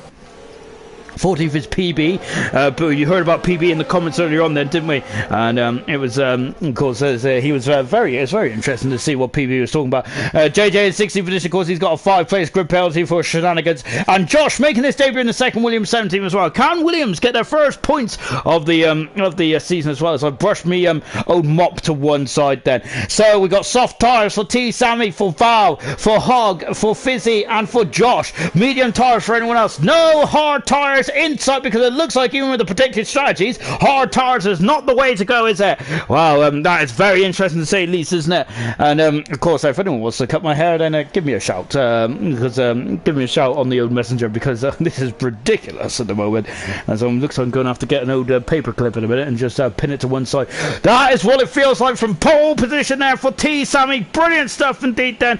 And we are now getting ready for race stuff. We're on board Josh making his debut tonight. I'd like to have spoke about Josh a bit more, which is a bit unfortunate, but yeah, hopefully he can do well in this first race then, as we didn't get to see what kind of driver Josh is then. And he's also got my favourite number on the car, so he is already my favourite, and along with Fitch as well. He's also got 21 as well. But Josh into the final turn and in the Williams then. Let's see what Josh can do on his 4 IRC debut then. The tension is building up, the drama is electric. Here we go in Abu Dhabi, the twilight race of the Abu Dhabi Grand Prix, but it's not the twilight race of the season then. We're already 2 laps in then, of course, ignore that, because that is complete hogwash. There are the lights. And we are go! go. And it's a good start for T. Sammy Josh had a fantastic start. Matt's had an appalling start. A terrible start for the Alpha Tower driver because Harry's going to go the inside. He breaks much earlier now. And then we've got a sandwich there as well. The Alpha Males has been got through. Val's out in 6th position as well. He's Howard's position. Lovely 17. Then we've got Alsdog up in the 7th position as well. And then look who's out. That's Roscoe. And we got McLaren facing the wrong way. Timmy's out. Timmy's in the barrier there. And he's lost all of the wing now as well. That's not good at all. We got a safety car already. Goodness me. And a safety car right off the bat then.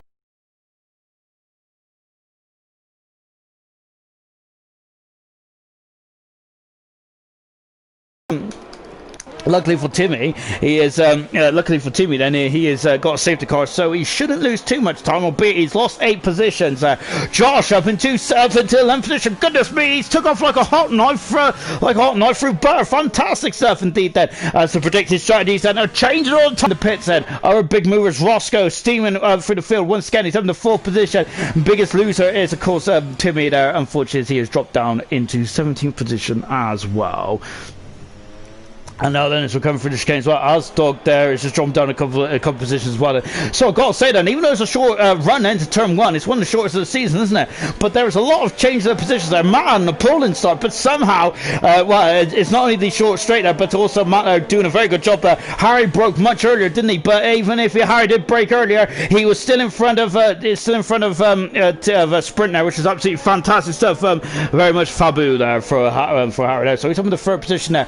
Penny in 8th position. Well, C is in 9th position as it stands at the moment. As he was probably one of the favourites coming into this race event here tonight. But unfortunately, it's not gone too well, is it, for the man who's second in the World Championship, isn't it? And it would hope to have got a maximum score to narrow that gap down. Unfortunately, that's not the case at the moment, is it? As into the pits there, we got Steve in the pits, we got Hogg in the pits as well, and I think Fizzy's in the pits. So we've got a lot of pit action here, haven't we? And we're on board with Hogg right now. Then of course, we're waiting for those red mechanics to steam out of the pits. So Steve then is he's having to change the nose cone. The harsh driver is and Fizzy's also Fizzy's gone then. And so Steve is coming on the pitch. 5-second penalty. Oh goodness me! And that's a 5-second penalty. It's a severe collision with Asdog. And I think Asdog's gone to the back of sprint there, and he has got the penalty. I'm not really sure if not sure if that's justified or not. Has he got damage? He has got damage. Asdog once again, just like in qualifying, has damaged the end plate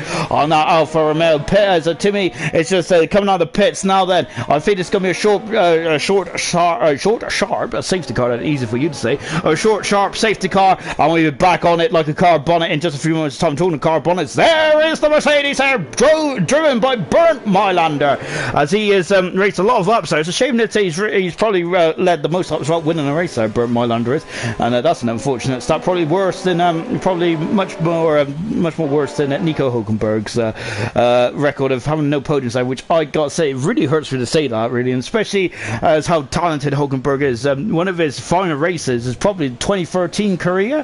He was fantastic, wasn't he? I think he finished 4th, didn't he, in that Sauber? Brilliant drive that day from Hulkenberg. And of course, Brazil was the one that got away, really, was it 2012? What a race that was indeed then, as him and Hamilton came the blows there. And what could have been there for Nico Hulkenberg there, really.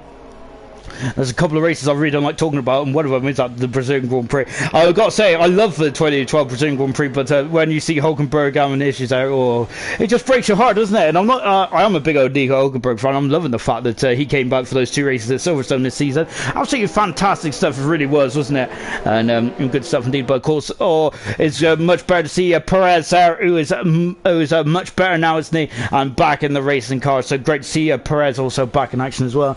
And of course, talking of which then with this safety car, of course, we're back in Belgium this weekend, and there's a lot of tributes going out to Anton Hubert. Of course, he lost his life in the Formula 2 race last season, didn't he?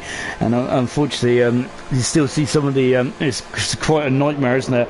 I sometimes used to like to watch the F2 races back, but I don't much anymore. Definitely not that one anyway. So Asdog's onto the hard tires. He's the only man on the hard tires, and so it'd be interesting to see what he does there from here on in. I quite like Azog's helmet. That's a beautiful helmet, isn't it? He ain't going to be too interested in his helmet design at the moment, though, is he? Because he needs to get himself out there and back going. And he's got to catch up to behind the crocodile as well. Keep his Azog there just coming through the pit lane as well, taking it very cautiously. So the Alpha Romeos are bookmarking the field there. Front is T-Sammy and back is Azog. Just going back to Anton Hubert for one moment. Of course, there's a lot of tributes there from Pierre Gasly as well. He's also got a cracking helmet as well for Hubert as well. So yeah, such a shame, such a tragedy, isn't it?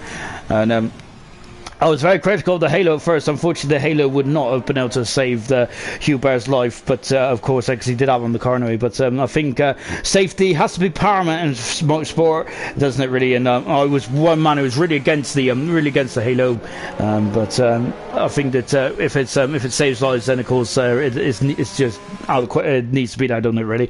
Anyway, then getting back to the IRC racing, shall we? And that is what we want to see. It is the safety car in this lap then as well. And so T-Sammy is now going to be the de facto safety car, and we're going to be getting going in just a few moments' time. So we've got Andre saying, can you play this game with spectator mode only, like a computer driver? I don't think you can there, because earlier on we had issues with the session and I was kicked out when it was just computer AI, so I don't think you can. I could be wrong, but I don't think you can. You used to be able to on the old games, didn't you? You used to have a spectator mode, didn't you? On the Formula 1 2001, 2002 and 2003. Because I used to like to sit there and watch them. And I've gone from that to now just talking about them going around there as well. Safety car hasn't actually got too far in front yet, has it? But we'll be back racing in just a minute in time now. Thank you for coming, by the way, Andre. Brilliant stuff indeed, then. I hope I'm saying your name right as well.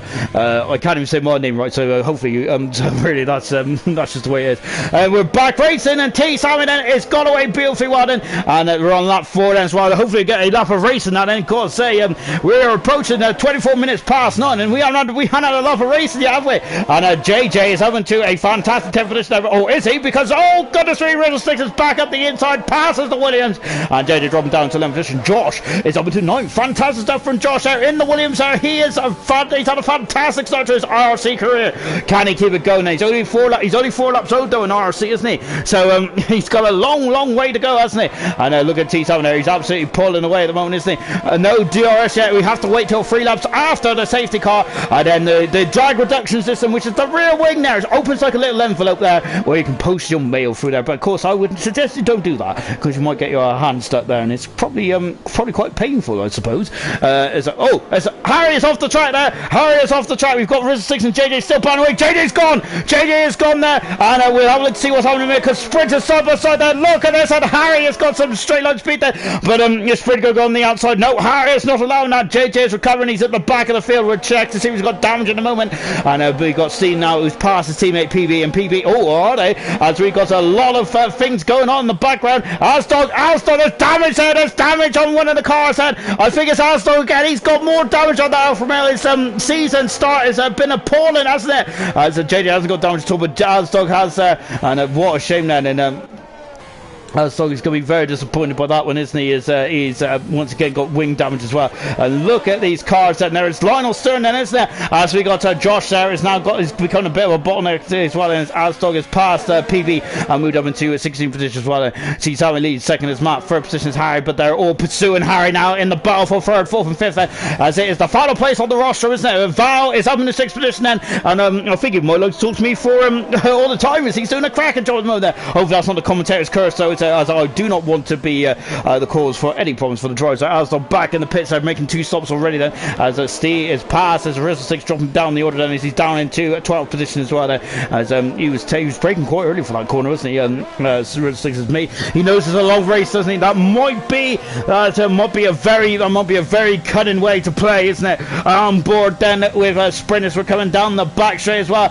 Rizzle is now dropped behind Timmy as well then, as Fizzy, Steve are all coming back up up there as well. Josh has dropped behind Steve as well in the battle for 9th and 10th position, and there's a lot going on, isn't there? We're just watching 3rd and 4th and 5th position at the moment in time, and it's now Rizzlesticks is dropping quite the way down the order. Hog has gone off the track somewhere in the Renault. He's having a difficult day today, isn't he, Hog? I remember he's had a fantastic start to the season as well. Fizzy's gained on Josh, as I thought he's going to have a lunge there, but not quite. And as Josh is still in 10th position moment now, and still doing a good job. Josh is in his debut there. Let's see what he can do then. He's now cut up the experience of Fizzy, but Fizzy there is going on the inside. Josh does not yield, does he? He keeps his foot in, and good stuff indeed there for Josh. Lovely stuff there, but he's quite slow on these soft tires at the moment there, Josh is. And I wonder if those tires has already had its day then. I'll be quite surprised by that then, but I think that Josh might be just trying to get himself back up into the swing of things as well. But Fizzy's all over the back row, and now Timmy has also been allowed to get into this bat as well. Fizzy's on the medium tires, and that's a Ferrari going a bit skatey in the background as well then, coming through the complete lap 5 and in Abu Dhabi then, as you can see as the lights are now starting to take over. Remember, we are in a twilight race, and we have Timmy there. Oh, I thought he's into the back of Fizzy there. He had to take a race of action there, but he's oh,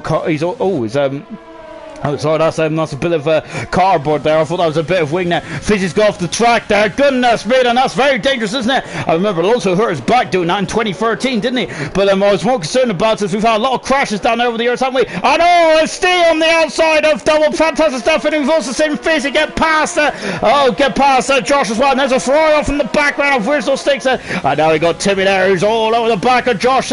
We've got also another battle. So I don't know. So look at this. And it's sprinting Harry and banging away, sprint on the outside. He's having a 3rd position. Lovely stuff indeed then. And then it's coming back here then, and Timmy is now past Josh, and has he got the pace in to get back into the top 10 at this stage? JJ is past as well. Valentine has got past Roscoe. Roscoe's down to 6th, and Valentine on the soft tires at the moment. Interesting stuff in this race then. There's a lot to be had, isn't there? We're only on lap 6, remember. Rizzlesticks has dropped down into 14th now as well. Hog also claiming a couple of positions as well then. 4.4 seconds T-Time go for a 2nd race win of the season now. And of course I'm surprised I'm saying that. Remember how dominant he was last season, but yeah, he's very much trying to as I see he's got past Penny as well, so he's very much trying to get championship back on course then, with Maxi missing today then. This is a beautiful opportunity, isn't it, for the world champion to get his nose back in there as well. Roscoe's all over the back of Val then, so he come over to the start finish line once again then. And of course this is the lovely part of the race there, where the artificial lights start to take over. It's absolutely splendid, isn't it? And look at this then, as Val is not yielding though, is he? And why should he? Of course this is a battle for race position.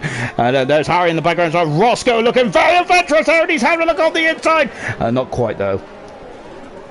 Lovely stuff, and indeed then, goodness gracious me then, it's I gotta say, this is a fantastic race so far. Hog is out. Hog and Josh have come to blow somehow. Oh, they've into the water very fast, turn at 3, and that is a virtual save. What is that? A virtual safety car? Goodness me, Hog and Josh are out of this race, and the debutant Josh there, unfortunately only lasting a couple of laps in that. So would have wished that was a safety car, isn't it? As that would get himself back into it. He's on the medium tires then, and oh goodness me then.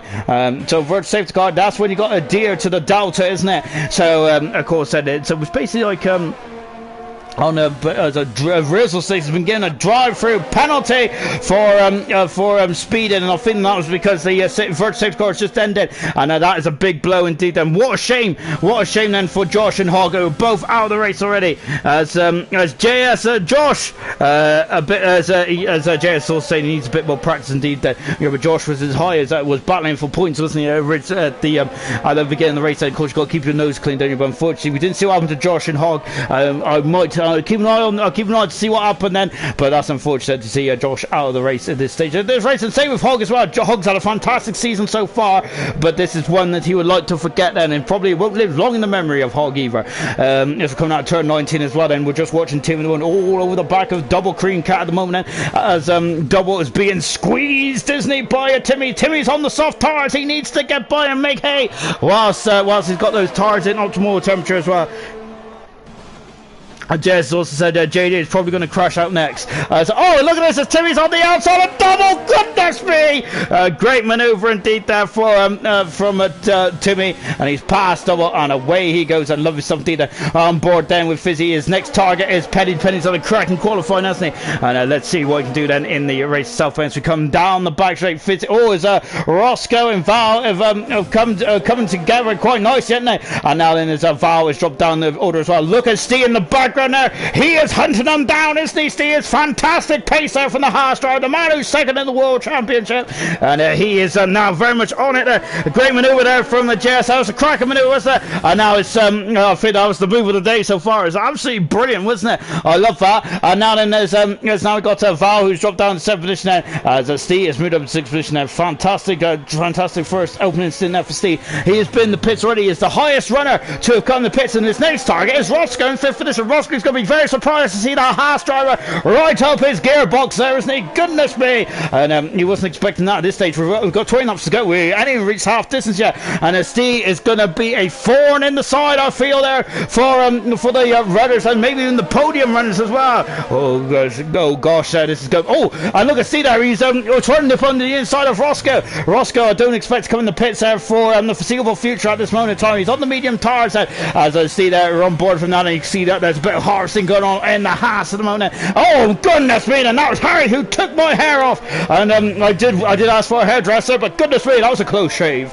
And they come over turn 2 and 3 as well. Lovely, I gotta say, I love these shots of Abu Dhabi. Look at that, it's beautiful, isn't it? As the sun is beginning to set then in the night sky, and of course, I would normally say on it's setting on the season as well, but wow, that's way too early. We're only on round 6. Remember, it's a random calendar this season, and it is probably the first time that anyone is racing a league race in Abu Dhabi. So there is going to be a lot of question marks over the. There's going to be a lot of question marks over the strategy, isn't there? So yeah, I think that it's going to be interesting indeed. There. And Steve at the moment there's all over the back of Roscoe. Roscoe defending there, and at the moment Roscoe not looking like he's got the speed compared to Steve. And remember, it's only 2 laps younger tyres. And of course, so that's not a big difference between the two compounds of tires, is it? But goodness me, it's very I gotta say, you see, it's very much on a mission at the moment, isn't it? And coming as you can see in the foreground, Harry is now being reeled in. He's in DRS range now of Roscoe. So and I've got to say, it's DRS. It's very difficult to get out DRS once you're in it here, because there's 2 big long DRS zones around here, isn't there? And it's going to be very interesting. Then, as you can see, look at them all concertining up there as they come into the final sector as well. There's no way to overtake around here unless C is going to prove me wrong, unless Roscoe is going to prove me wrong. They've done it before, and they'll do it again. As into the pits there comes T. Sammy there, the race leader, and he's going on the inside. There's contact, and Steve, oh goodness me, into turn 20, and that was getting very close, wasn't it? Myers taking the lead then. T. Sammy's in the pits, and the Alfa Romeo driver, Alfa Romeo mechanics are getting rid of it on the medium tires. And is that going to be to the end of the race? And he's got to do 18 laps then on those medium compound tires. And now T. Sammy then is going to be out, and away he goes then. 5-second penalty for versus 6 for speeding in the pit lane, unfortunately, there from the Ferrari driver, the only Ferrari in this race at the moment then. And as it stands, I think Ferrari is still going to be in the Constructors' Championship, if I'm not very much mistaken. Haas are 30 points behind, but I think it's the AlphaTauri at the moment for 1-2, and they're very strong. Great to see Matt up there again, isn't it? Matt is having his strongest race of the season thus far, and it's so he's very much on it again here, because he's had a very difficult start to the season. Well, there's a lot of drivers in the IRC that's had some very difficult starts this season, isn't it? I was talking to Matt there, of course. 2 veterans of IRC are really struggling, and I'm not sure if it's the game mechanics, if it's just the car handling, but we'll come back to that conversation in a minute, because look at this, Steve is also harvesting as well, but he's alongside Roscoe, and he's having the 4th position. Oh my goodness me, Roscoe turning in there, and he is back through, as Roscoe is brutal, isn't he?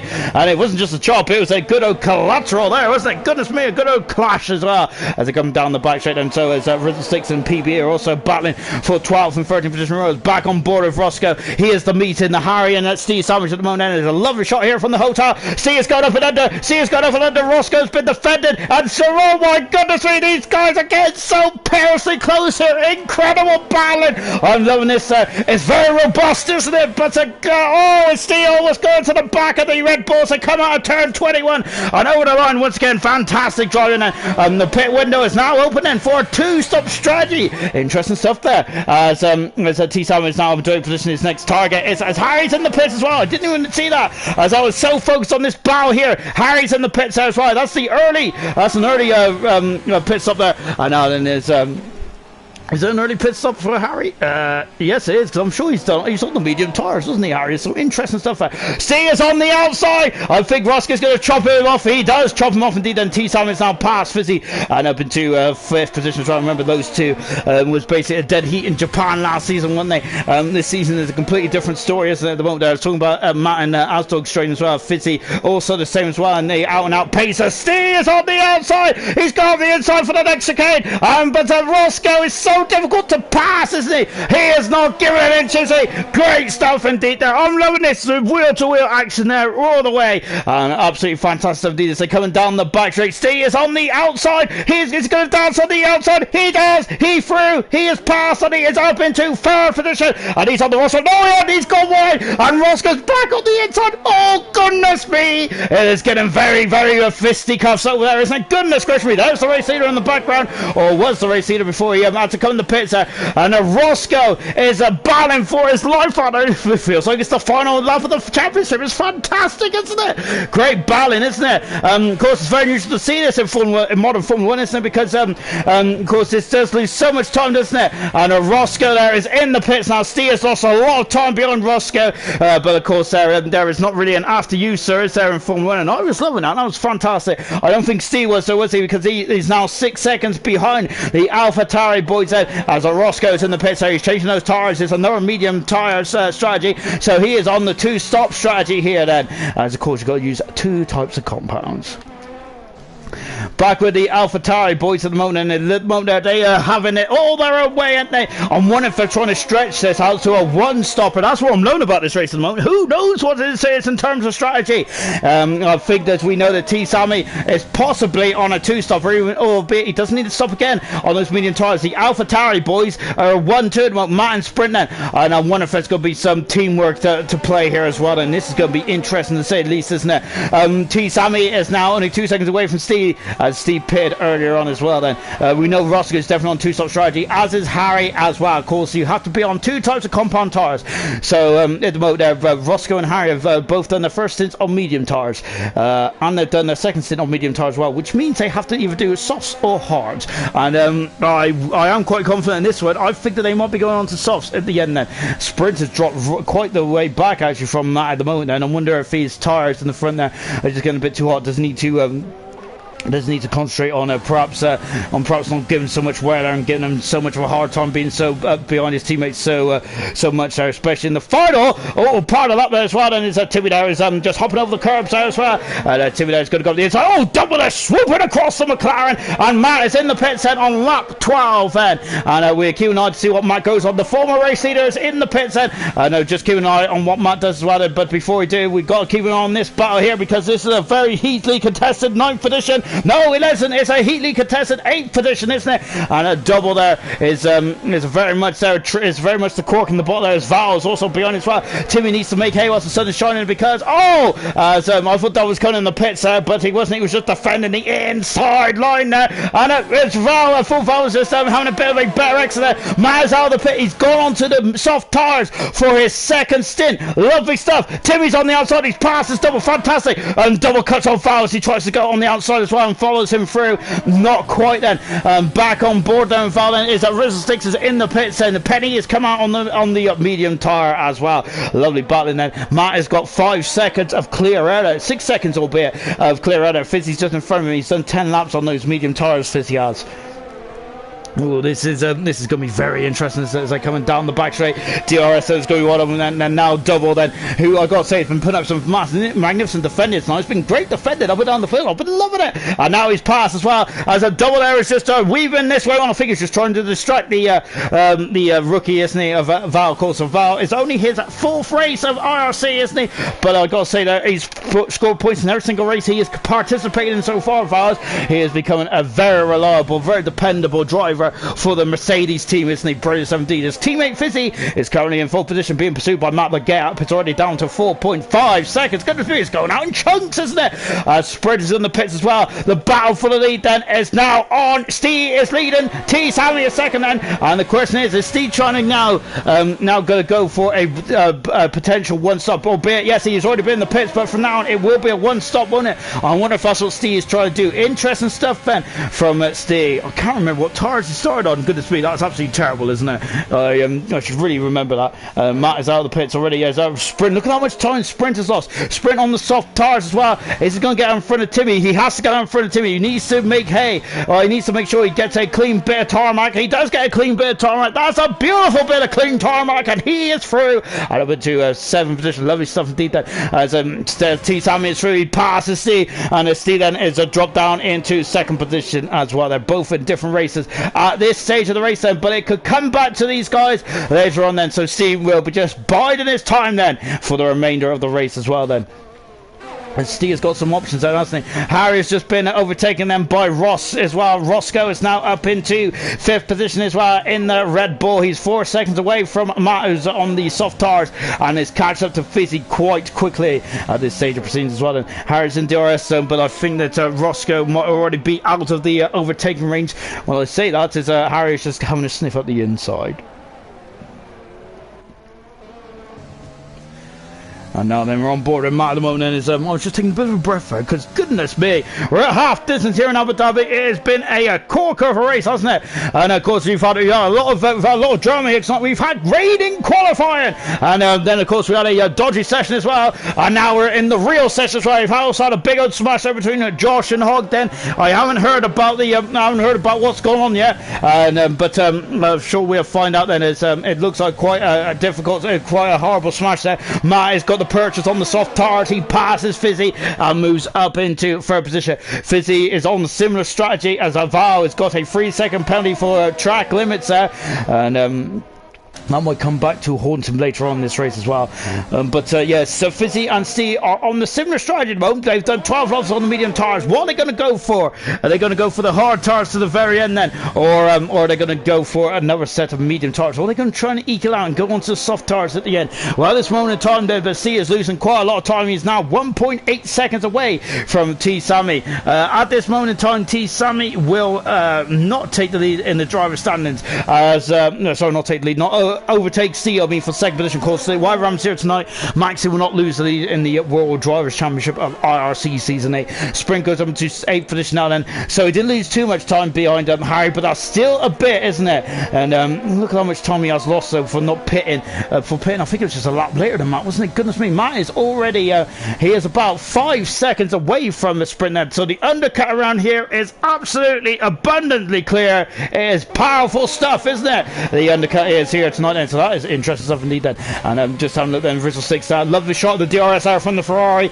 and we're used to seeing the Ferrari this season, but it's usually Maxi, his teammate. But it's great to see what Rizzle 6 is up to at the moment. He is 5/10 of a second away from JJ, who's in 12th position as it stands at the moment now. Roscoe is now bearing down quite quickly on the battle for 4th and 5th position, which is Fizzy and Roscoe. Roscoe is going to go on the outside there. He's almost off the course there. Where's JJ? JJ is at and sprints at the fast up of the race as well. Look at this as they jump over those curves. Lovely stuff indeed. Then Sprint is very much on it. Look at this. Then we got Fizzy, Roscoe, and Sprint. Sprint has just drove up behind these guys. Goodness me. I gotta say, I was expecting that. For a sprinter, was about 2 seconds away, wasn't he? And look at it, Roscoe's up the inside, size past the Fizzy, and now Fizzy's being attacked by the second the other AlphaTauri of Sprint now. Roscoe on medium tires, and Sprinters on this middle stint on the soft tires. I wonder if the AlphaTauri is going to try and do a double soft at the end of this race. And interesting stuff indeed. I'm loving this. This is all about strategy here today, so we don't get to see league racing, all about strategy, but that is a brilliant stuff indeed.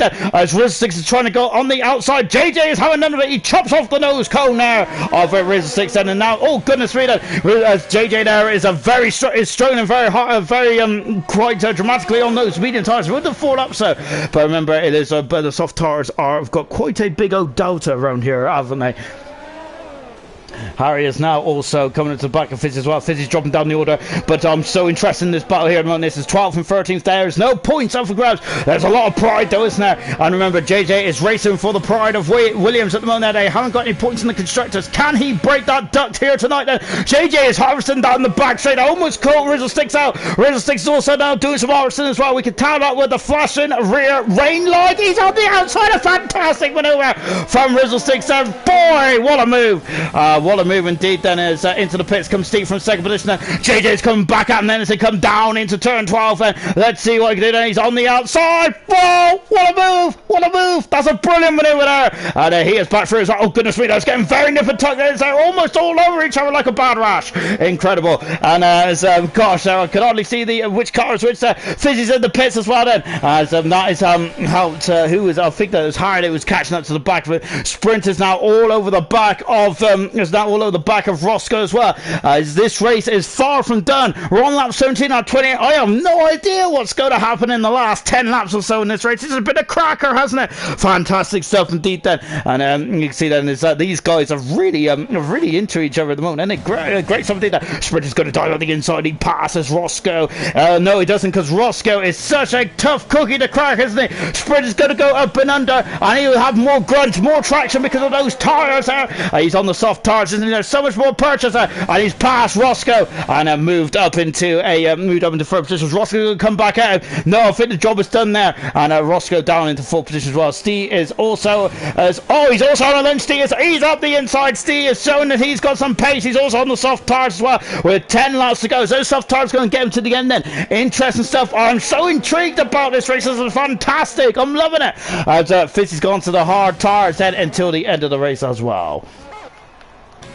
As we're back on board then with with Rizzle Sticks is Ball and JJ's Croydon is we don't see much of these two, do we? So it's good to see them in a good old scrap, isn't it? I'm loving this. It's a great scrap indeed, isn't it? And now they're coming down the back straight once again over the support grid hatchings as well. And now JJ is feathering to the inside line, so Rizzle Sticks is like, fine, I'll go on the outside.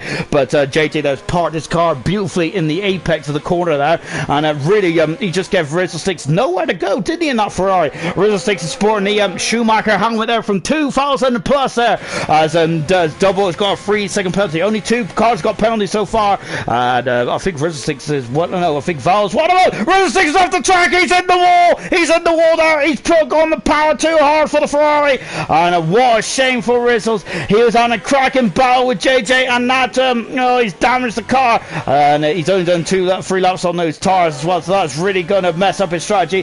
Penny is on the fringes at the points now, and then is Timmy is now oh goodness me, oh my gosh there, and now he's up the inside. Penny has been overtaken, and Timmy is through then. 5 seconds it gets from bad to worse there for Sticks, and what a shame there. He was having a cracking race up until that point, wasn't he? Timmy, the goodness me, I thought he was going to have a big old smash there, wasn't he?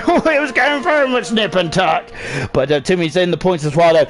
But as I said then, this race is far from done. Rizzle Sticks is in the pits now with a new nose cone for the Ferrari, and let's see what he could do as well then. PB in 15th position at the moment. Cheesehammer's got a 12.1 second lead over Matt in second position. Third position is Sprint. Roscoe in 4th position, and 5th position there is Steve. 6th position is Harry. 7th position is Val. 8th position is Asdog. He's on an adventure tonight, isn't he? But he's in the points nonetheless.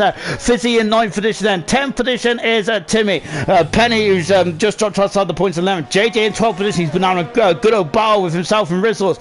Double in 13th position there, and Double is on the soft tyres, and he's hunting down that Williams there for 12th position. Rizzle is on the medium tyres now to the end in 14th, and PB also on the medium tyres there until the end of the race as well.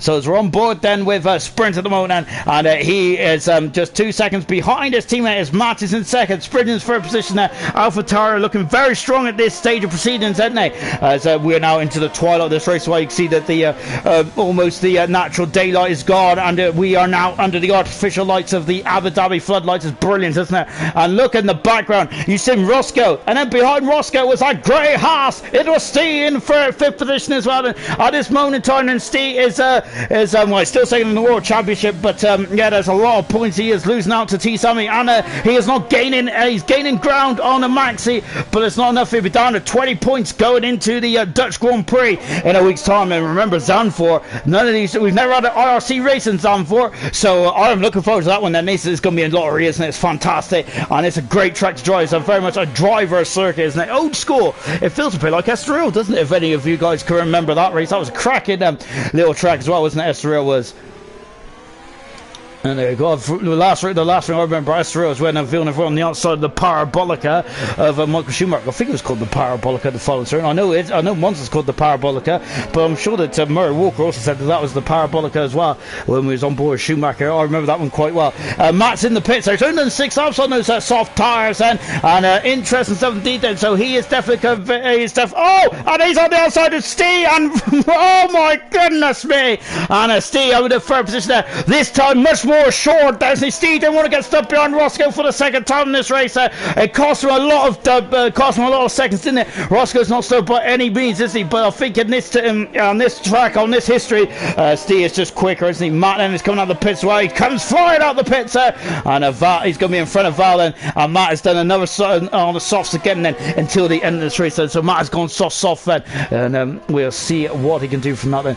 Back on board Steve. He is the man on the march at the moment. Now Sprint is dropping quite a bit now behind T Sammy. Then T Sammy is going to, I wonder if T Sammy is going to the end on these medium tires. Interesting stuff indeed then. And again, then as we said, that we don't really know what's going on with strategy, do we? And that's what I'm loving in this race. It's absolutely fantastic. We have got Asdog, Fizzy, and Timmy. And look at the names in this battle for 8th position now. Incredible stuff, isn't it? Asdog, a double winner. Fizzy is Fizzy, a winner of Japan last season, and Timmy, who has been on pole position as well. And there's a lot of caliber in this battle. Fizzy's on the outside. Asdog is on the inside. Fizzy's on the hard tire until the end of the race. Then Asdog is dropped down, and Asdog has done 14 laps, I should say, on the medium tires. He is not giving up those because he's trying to come back out, and Rizal Sticks has got a penalty as well. Asdog is back on the outside of Fizzy. He is through and back in. So it's status quo after all that then. After all that fighting and battling away, they have oh goodness me, that's a baller coming off. Oh, and Timmy does just having a look at the inside. Look at this.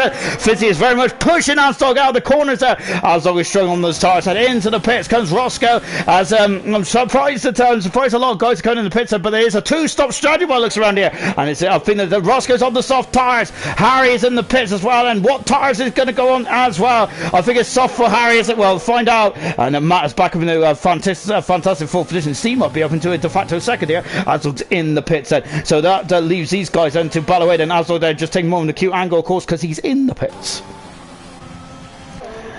Steve is now up behind Sprint, and Sprint has been losing time over T-Sam in the last couple of laps or so, hasn't he? But now he is up into second, and Steve is up into second, and has he got the pace to get after T-Sam? He has the tyres, got the life to get after T-Sam as well. And look at this, now Harry is now very much all over the back, and look, Harry has come out in between then these two battling away. Goodness me, I can't believe he found a gap in between them. My goodness me, then position there from the McLaren mechanics and from Harry as well. Now then he's on the soft tires. He needs to make hay whilst the sun is shining. The sun is not shining because it's night time, but goodness me, Harry is definitely shining at the moment. He passes Fizzy and he moves up into 8th position then. And now then I think that Harry's done his business and they can resume their battle for 8th position then, which is between Fizzy and Timmy as well. Roscoe passes Val and moves up into 5th position. I wonder if Val's trying to go to the end as well.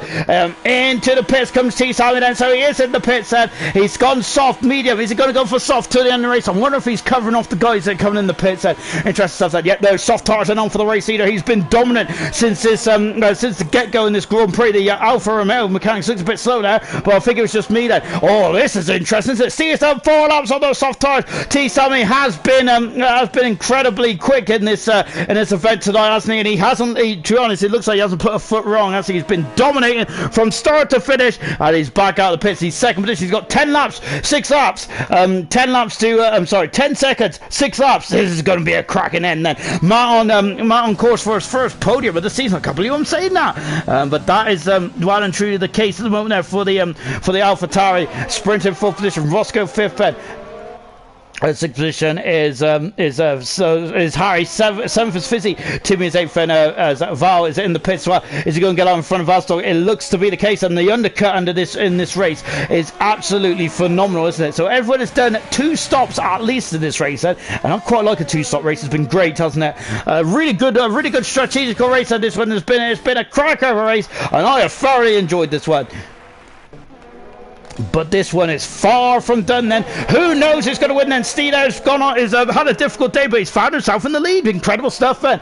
As Timmy has got by, Fizzy, he has got by. And up into 7th position as well then. Sorry, I got cramp there. 7th position was Timmy, and down to 8th goes Fizzy then, as he has done 6/10 of a second there, 7/10 of a second now on the hard tyres then. It's Timmy then should have the legs of Fizzy there, only because of the tyre compounds as well. Back on board Roscoe, that's what 8/10 of a second looks like. Sprint now is out behind then as well. Sprint of course, because I think the disadvantage of Matt and Sprint being so close together on the road, on the racetrack so to speak, is really caused. I think did Roscoe there in the wall there. It was a glancing blow. Steve is in the pits then. So Steve cut in the pits then, so he didn't want to risk it. So he's in the pits. So he's got to have a charge then until the end of the race. Then this is coming out the pits now then. So then, as I was expecting him to stay out then, but maybe it was a risk too far. Where is Steve? Well, I thought he's got out of the pits and is where just looking around now. He's going to be on the outside. Where is he? Where is he? Oh, there he is. Oh my goodness, Reed, he was so close I couldn't even see him. And now he's going to go the inside, not quite then. So he was just looking at then. Maybe if the stop was a 10th of a second quicker, he would have been out. That is why it's so critical to make sure you stop on your marks in the pit lane, don't you? And I think Steve did absolutely the best he could. And now then Sprint is in prime position for 3rd position, but I feel that Steve's had some amazing pace. It's not in Sprint going to defend then. Well, it looks like he can't defend that. He can't defend the indefensible, can he? Because Steve is just flying past him, isn't he? He is so quick, isn't he, Steve, at this stage, and he is lining up the time sheets, lining up the track in that Haas car. Fantastic. Sprint now is just coming back at him, though, isn't he? And the Sprint is coming back at him. Steve is on the outside. He's had some cracking battles there tonight, Steve has. But I think that this one might be done and dusted. And one of the cracking battles he's had with Roscoe, who is only a 2.5 behind. There he was. You see the flash of yellow, the yellow nose cone of that Red Bull. He was in 5th position then, and I think he's going to be. I think the Sprint is going to have to be looking behind, I think, rather than in front of it. We'll find out then, because Sprint is not a slow drive by any stretch of imagination. Remember, he's been fantastic since his debut here in IRC, hasn't he? And he's just gone from strength to strength, hasn't he? T7 then leads out by 8 seconds then. He has not looked back then. This is the T7 of old, isn't it? Here it's not then. We haven't seen this kind of form from T7 this season. My goodness me, he has definitely put the doubters back in their place tonight then, hasn't he? And he has got what he's done, exactly what he should have exactly what was expected of him, wasn't it? As we got a yellow flag. It's one of the Haas's of PB. He's in the wall! He's in the wall there! And oh goodness me then. And luckily Ghost is on there, because that would have been an almighty shunt, wouldn't it? And yeah, when the Haas in the wall, I looked up and was my first thought was Steve, because he was around that area, but it was PB. Unfortunately, PB is having a difficult race, and Fizz is in the pits, and as Fizzing strategy has been compromised, but he should get 10th position. And only 2 retirements in this race then. So very good 17 then. It was just Hogg and Josh then out of the race earlier on this race, unfortunately then. And it was an almighty shunt. I can't believe that was a virtual safety car. We had a safety car for a spin on the opening lap there, but not a virtual safety car for that almighty smash. There you go. Anyway then, but it's Roscoe is dropping back now. You can see he's down 2 seconds there. And Sprint has really started to really put the hammer down, hasn't he? Incredible 17 then. Look at that then. As we got a beautiful night sky here in Yaz Island then, and it has been a cracking race, hasn't it? This has been a strategical. There's Matt there, and Steve there is now going to be homing in on Matt as well. Just finishing off before I cut myself off, which is what I do all the time really. But yeah, it's been a cracking race. On the strategical element of this race has been brilliant. We don't normally see strategical elements in league races before, do we? But this tonight has been brilliant, and now Matt is being homed in on, isn't he? This is Matt's best race of his league campaign so far, and he would love to get back on the podium, but he's got 2 men who is really hungry for it, isn't it? Steve is on course for his 6th podium in 6 races there. That is consistency, and that potentially will be keeping him in the championship, isn't it? With Maxi missing the race odd here and there, and of course the T-Time he's being up and down like a yo-yo, albeit then he is really starting to put his critics to in their place at this one tonight, isn't he? The gap is coming down quite dramatically now, isn't it? Look at this, there's Steve's going to be in DRS, and he was 5/10 a second over the finish line. And look at Steve, and he's got the bit between his teeth, and he is dragging Matt's teammate along, and they are dropping Roscoe as well, quite dramatically as well. This is going to be fantastic, isn't it? As we enter the final stages of Abu Dhabi as well. And now then we're into the second DRS as well. PB has got a 5-second penalty there for crossing the white line at pegs. Of course, that is for safety, isn't it? So that is why that's there. Of course, you cannot come out the pit lane and just cut across the track, can you, to defend your position there. So unfortunately, it's quite a harsh penalty there for PB. And who is down in 15th position at the moment, and having a bit of a nightmare race. PB is in the Haas, as we already heard in the commentary. He's had a bit of a difficult start to the season, albeit, but he has scored a point, hasn't he? PB has, but yeah, unfortunately, it's been a bit of a nightmare race tonight for PB, as it has been for a couple of other drivers out there as well. Asdog is one of them, Fizzy also down in 8th position as well. Matt is now going to be squeezed, isn't he, for this final podium. Matt hasn't been on the podium yet this season. Steve is so much quicker, isn't he, at this stage? And we're on lap 26. We got 3 laps to go here in Yaz Island then, and now Matt is going defensive, going into turn 1. There's Roscoe in the background. Look at that, Roscoe's almost 4 seconds behind. I was saying it was 1.5 seconds, almost a lap or two ago. Incredible pace there from the C and sprint, and that's a dramatic pace indeed. And back on board with Steve once again then, and Matt is defending, and he might be very difficult to defend against going down into the I think that's sprint. No, he's okay. I thought he just went straight on there down the escape road.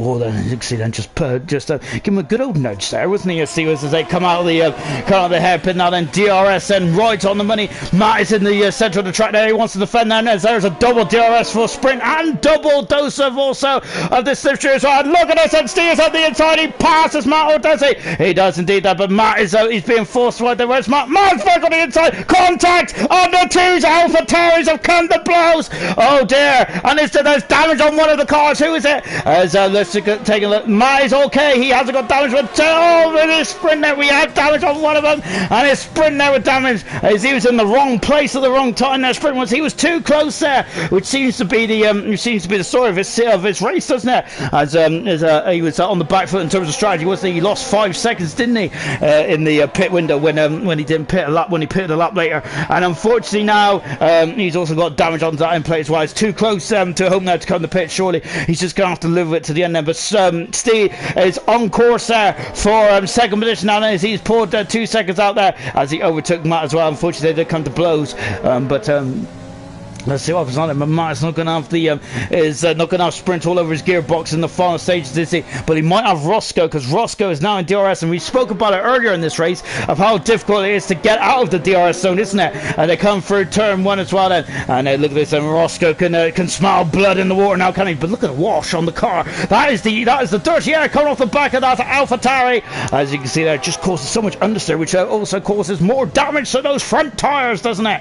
But I don't think they're going to be concerned about damage now of the tires now, especially Roscoe's, and he's got a 13-second deficit over the McLarens of Harry and Timmy in 6th and 7th position. Good race for Harry today, and so I think he's just going to be giving it his all, isn't he? Sprint there is still very quick, isn't he? Look at this there, he's still in the ballpark of Matt, and I think that I'm wondering if that contact might have damaged something else on Matt's car then that we cannot see there. It's not visibly seen because these F1 cars are like a work of art, aren't they? A bit of damage that can cause all kinds of mischief. And look at sprint there, he's gaining, and Matt there is on the inside there. Sprint is outside. Sprint passes Matt, moves up the inside, and Matt is going to try to go on the outside. No, he's not. Oh, it's you can see then the tyres are looking a bit worse for wear, aren't they, for Matt? And look at this, as Roscoe's trying to go up the inside then, and Matt has dropped down to full position now as well. Roscoe is all over the gearbox then of the AlphaTauri driver, and oh dear, look at how quickly Formula 1 can change, isn't it? A couple of laps, a lap or two ago, Matt was staring on course for a penalty, a podium. Now he's in 4th position as a yellow flag there,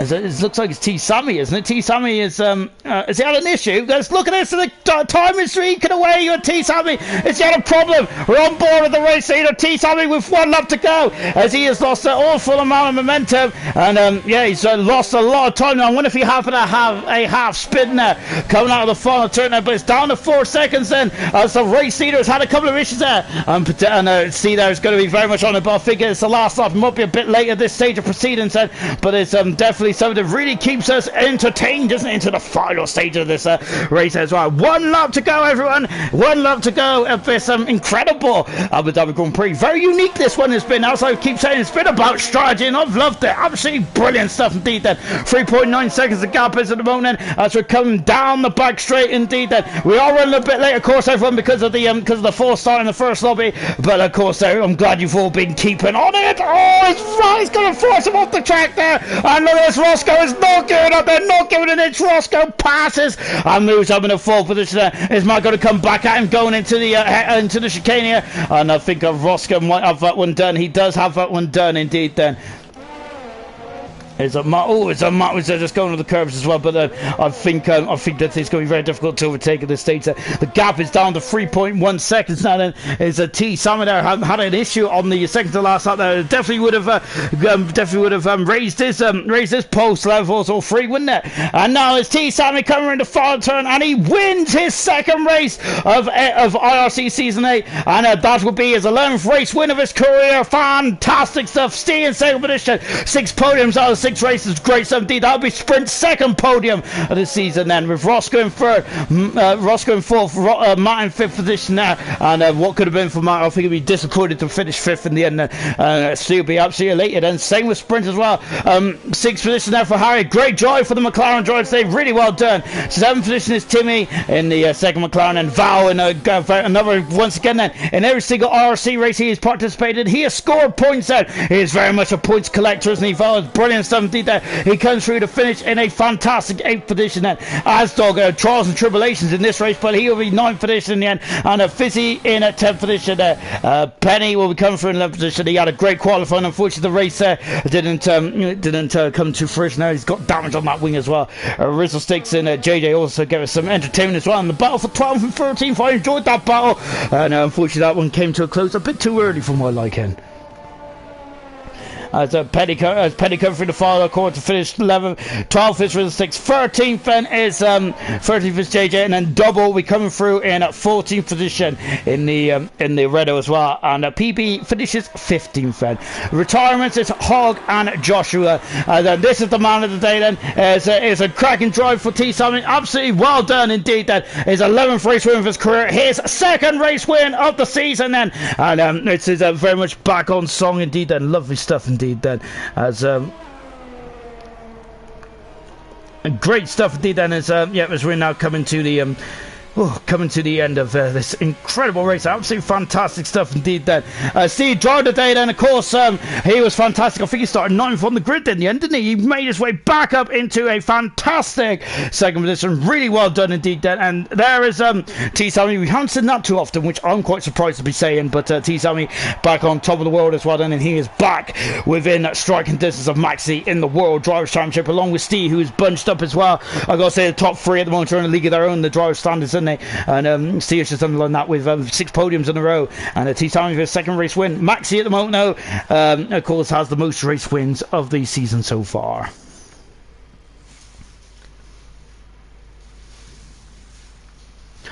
Final classification then from the race here in Abu Dhabi, as T. Sammy got pole position, fastest lap, and the race win as well. The triple crown there, lovely stuff indeed. Well, in the triple crown it's got, but he's happy anyway. Steve in second position there from 8th to 2nd, lovely stuff. Sprint in third position, his second podium of the season. Roscoe in 4th position from 10th to 4th, strong drive. Matt in 5th in the end. Harry in 6th, good drive from Harry. 7th was Timmy with Val 8th. 9th position is Asdog, and Fizzy completing the top 10. Outside the points in the end was Penny. JJ in 12th position. Rizzle Sticks in 13th. Double in 14th, and PB in 15th. Retirements was Hog, and the debut between Joshua. Unfortunately, his race didn't finish the way he wanted as well. Absolutely fantastic race here tonight here in Abu Dhabi. Of course, that is the end of round 6 of IRC Season 8. It has been an absolute cracker of a race today, really has indeed then. And of course the next race will be in Zandvoort in Holland in just under a week's time, and the first time RC will be driving at that new circuit there, and I'm really looking forward to seeing what is going to be coming up on that race. Join us in a week's time, but for now it's goodbye.